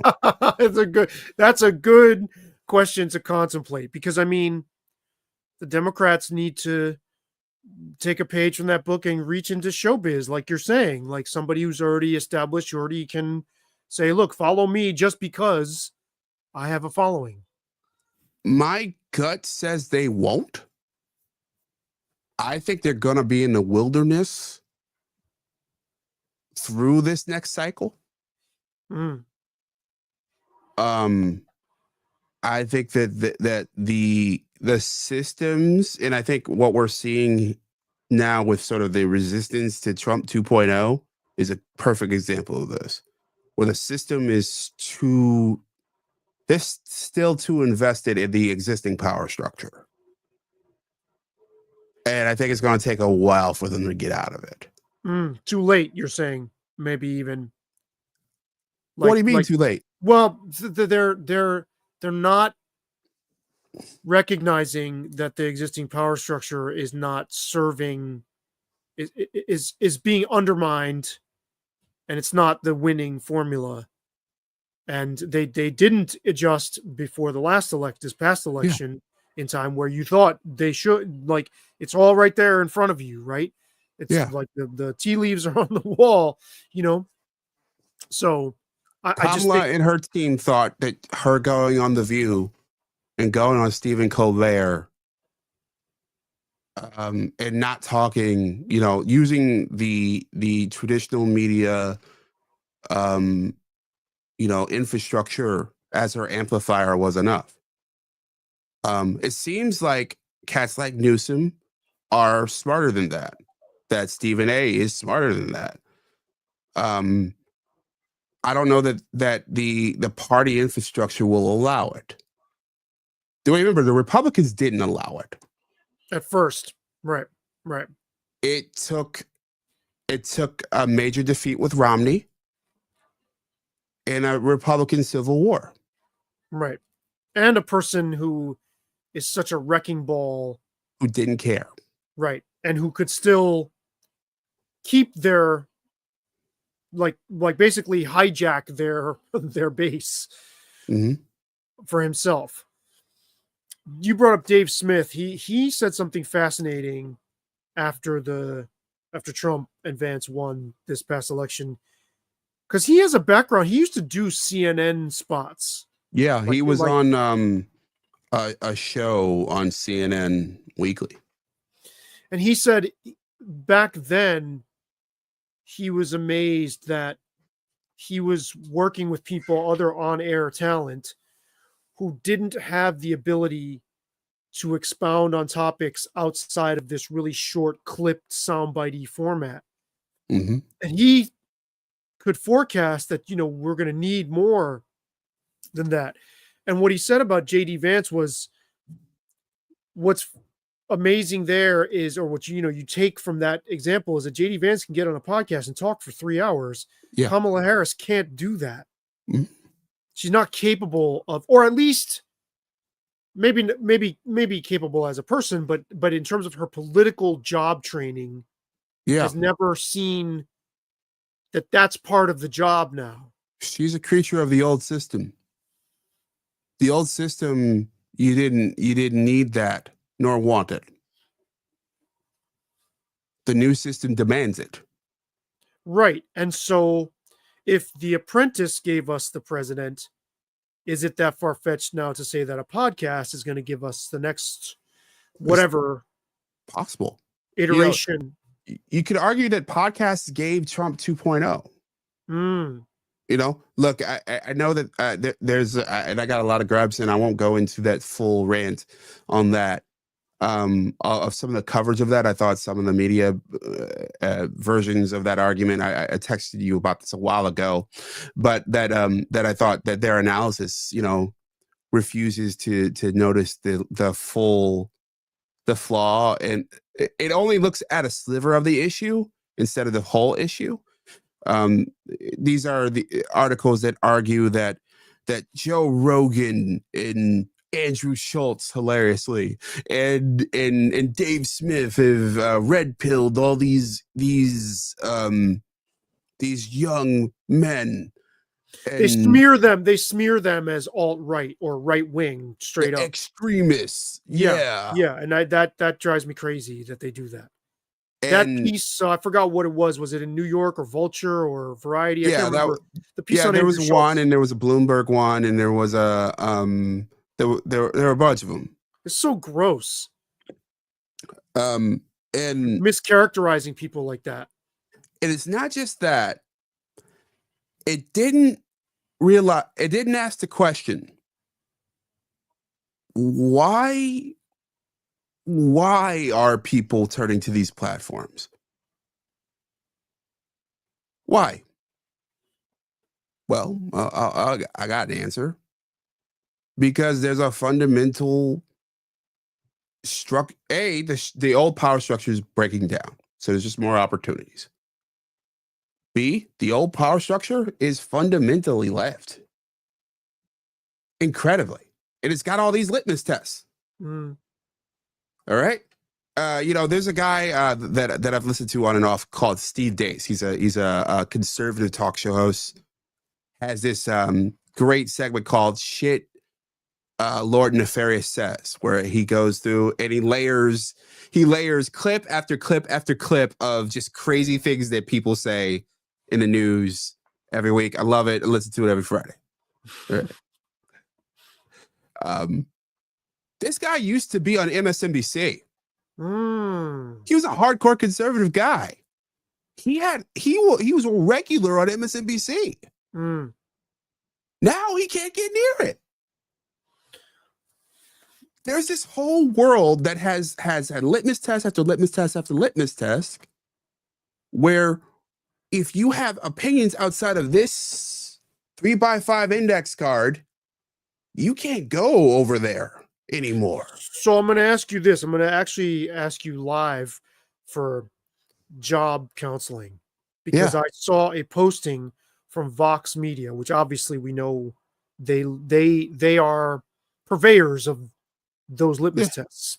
Yeah. And the thing that I liked about the job posting was like, look, even if you don't think you fit this position exactly, tell us why you think you could be a part of our team, because we've hired chefs to be video editors, and we've had people come into our organization and then take on different roles, and I thought that was really cool. Yeah. And I thought, how amazing would it be to land a job like that as somebody who has leaned left my whole life, but doesn't comply with the litmus test you're talking about, and also would be challenging to the worldview they're putting out there. Would they say, no, fuck that, we don't even want, don't even let this guy in the building? Or would somebody there go, this could be interesting? I mean, it's worth a shot just to see what happens, right? just to see if I even get an interview or a second interview. How would Sure. that go if they actually, if I got to talk to somebody face to face and they were like, okay, why are you opposed to Proposition 1 in New York State? What, where are you coming from? Kind of a thing. Could I get is it possible in today's, where the media landscape is going, where you could get a position with people who are not aligned with you and still pull in the direction of doing great media work or journalism work? I don't know. Get, yes, keep. Mm. And look, I'll admit it. I would lean into their DEI intentions to get myself in the door. Fuck yeah, I would Yeah. do that. Just because, like use Yeah. whatever that system has produced to then try to leverage it against that system, of course. And I haven't leaned into that enough. I do know, though, that I recently interviewed Tunde Adebimpe from TV on the Radio, and it was an awesome, awesome interview. And he is somebody who, maybe not super overtly, but I don't want to mischaracterize what he's doing, but he's coming from a place with his new record that I think a lot of the like NPR listeners and people who want to pass that litmus test, they would be on board with.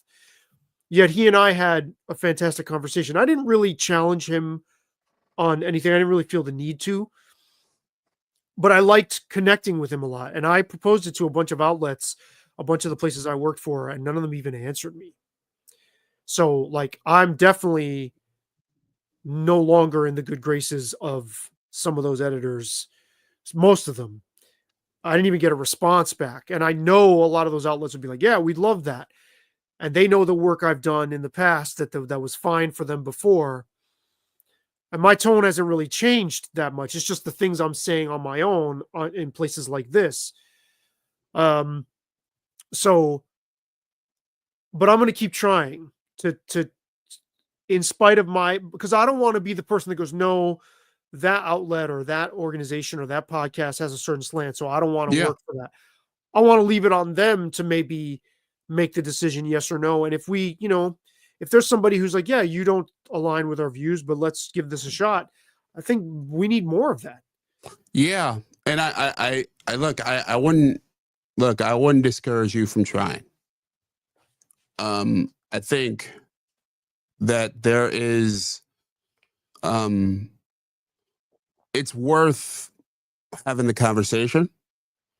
It's worth doing, going through the experience. I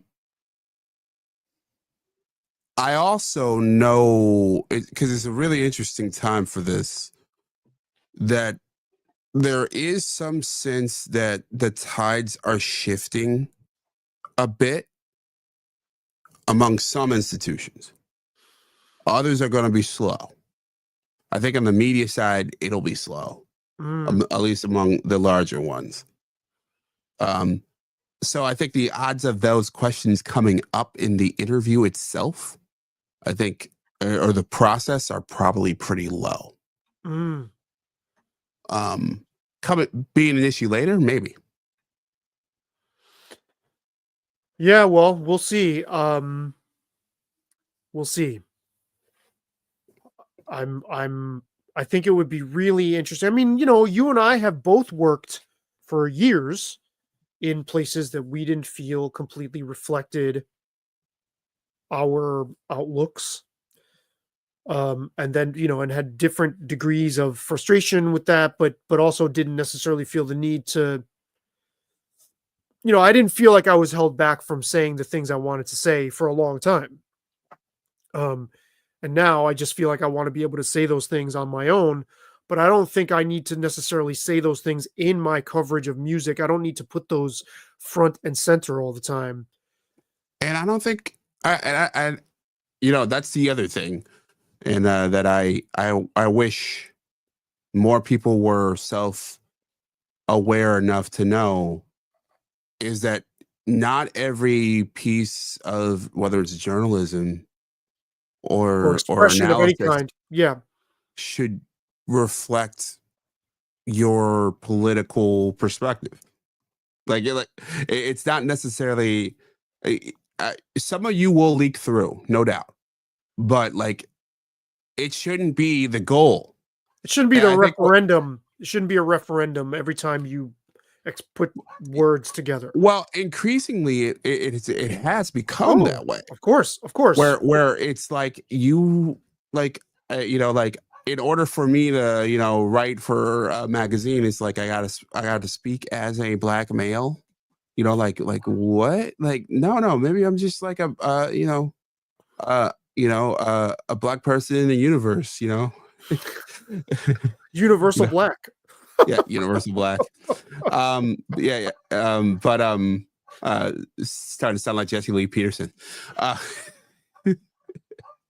But no, but but yeah, you're expected to stump for a point of view, to pound the table, no matter what you're talking about. You could be talking about, like, I don't know, coasters or something totally innocuous, but then you it's got to gotta be instantly political.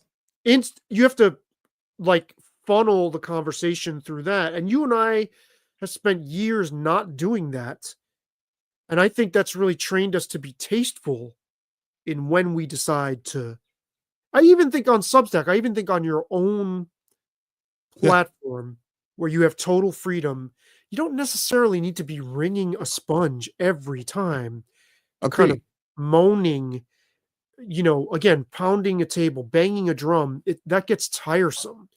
And the more I hear you talk about this, the more I'm like, you know what? I am going to apply for that Vox job Yeah, apply. and see what happens. But I'm not going to mention the company, and you shouldn't either. But that other one that you sent me, uh, Wait, I'm trying to. I know the job listing I sent you. Why am I? monitor, Oh my god! Why am I media like? monitor. Yes, yes, yes, yes, yes, yes, yes, yes, yes, yes, yes, yes. Where you All were right, it looking through is. all the feeds and yeah. Yeah, it is a job that is made for me and my set of credentials that would in an environment that would drive me up the wall. It's an environment that is going to be the very last of the bunch to switch, if ever. Okay, okay. To get with the vibe shift, to get to a more moderate. Where they would not be accepting like this stream would have gotten me fired. Okay, That kind of they're okay. that kind of group. My goodness. Okay, Yeah, okay. but otherwise, that's like that job. Holy crap! Sure. That's so me. Like That that's is like you. You're already doing that. That's why I I do sent it that. to I do that in my spare time. I do that when I'm sleeping. It's everything I. It's every it's it's the kind of thing that I should create for myself, but like for that organization, it just wouldn't work. you. Right. So now people, and I think conservatives, and I'm using that term broadly, people Yeah, who are not on board with the particular flavor of progressivism that still has the cultural reins, right? So that is a lot of leftists too, or not a lot, but yeah, there's a yeah. contingent of Oh people yeah. on the left who Look, are I not think on board with that. But I think yeah, everybody needs to be careful and not feeding into, like, I need to work at a place that's totally reflects me too. You don't need to be catered to by your place of employment either. Is how you're talking about yeah. everybody wants to be catered to. Like, come on, you got to find a way to kind of Well, exist. that's a really interesting thing because I think that U curve I was talking about earlier, I think it's becoming that too. Where those environments are either becoming very, very specific, with a very, very specific set of a belief, culture, yada yada yada. And I say this as a person who's worked in internal communications and just like and also just with my career from Niagara to now, how I've seen workplaces change. Mm. they're getting more and more specific, more and more worried about culture and cohesiveness.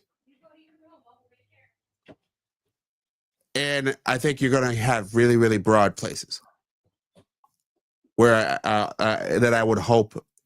And I think we've seen it in some of the reaction to sort of this vibe shift that we've talked about, where it's like, why do we need, like all this stuff that we thought we needed over the last decade with DEI, George Floyd reaction stuff. We're going to pull back on all this because we want to just get the very best people, or the people who will just come and work for us and yada, yada, yada. Now that's still shaking out, but that's what I see. I see places that are doubling down, increasing amount. It's everything from the dog friendly workplace, the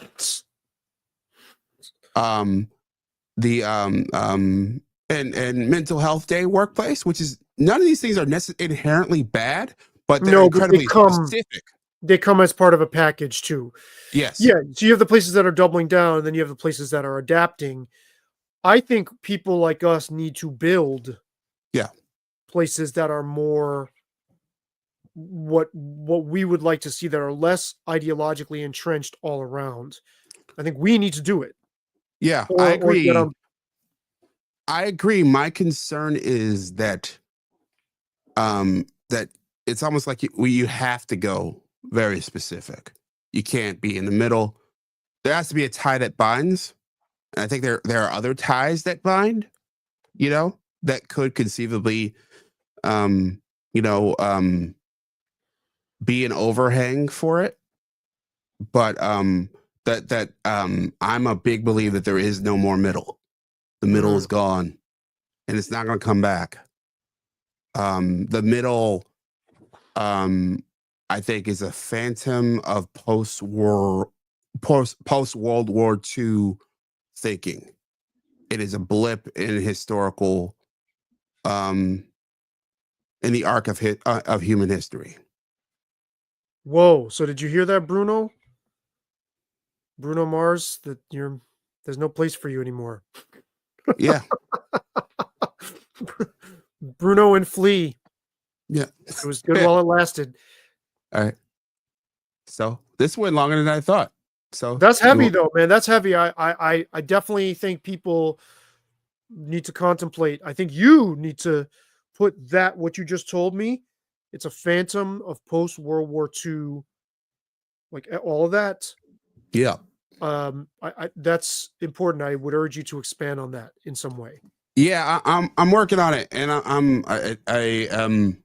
I've written some things, and I'm going to get them out there, and we should chat about it more. We absolutely should. So thanks for inviting me to do this again. Yeah, no problem. And hopefully, if all works out well, I'll have more free mornings. Ooh, okay. Yeah. Well, the subtext there is James currently is employed to be working mornings, and so there's obviously something. There's a change of some sort. Okay. All right. Yeah. All right, man. I'll talk to you soon. Later. Okay. Take care.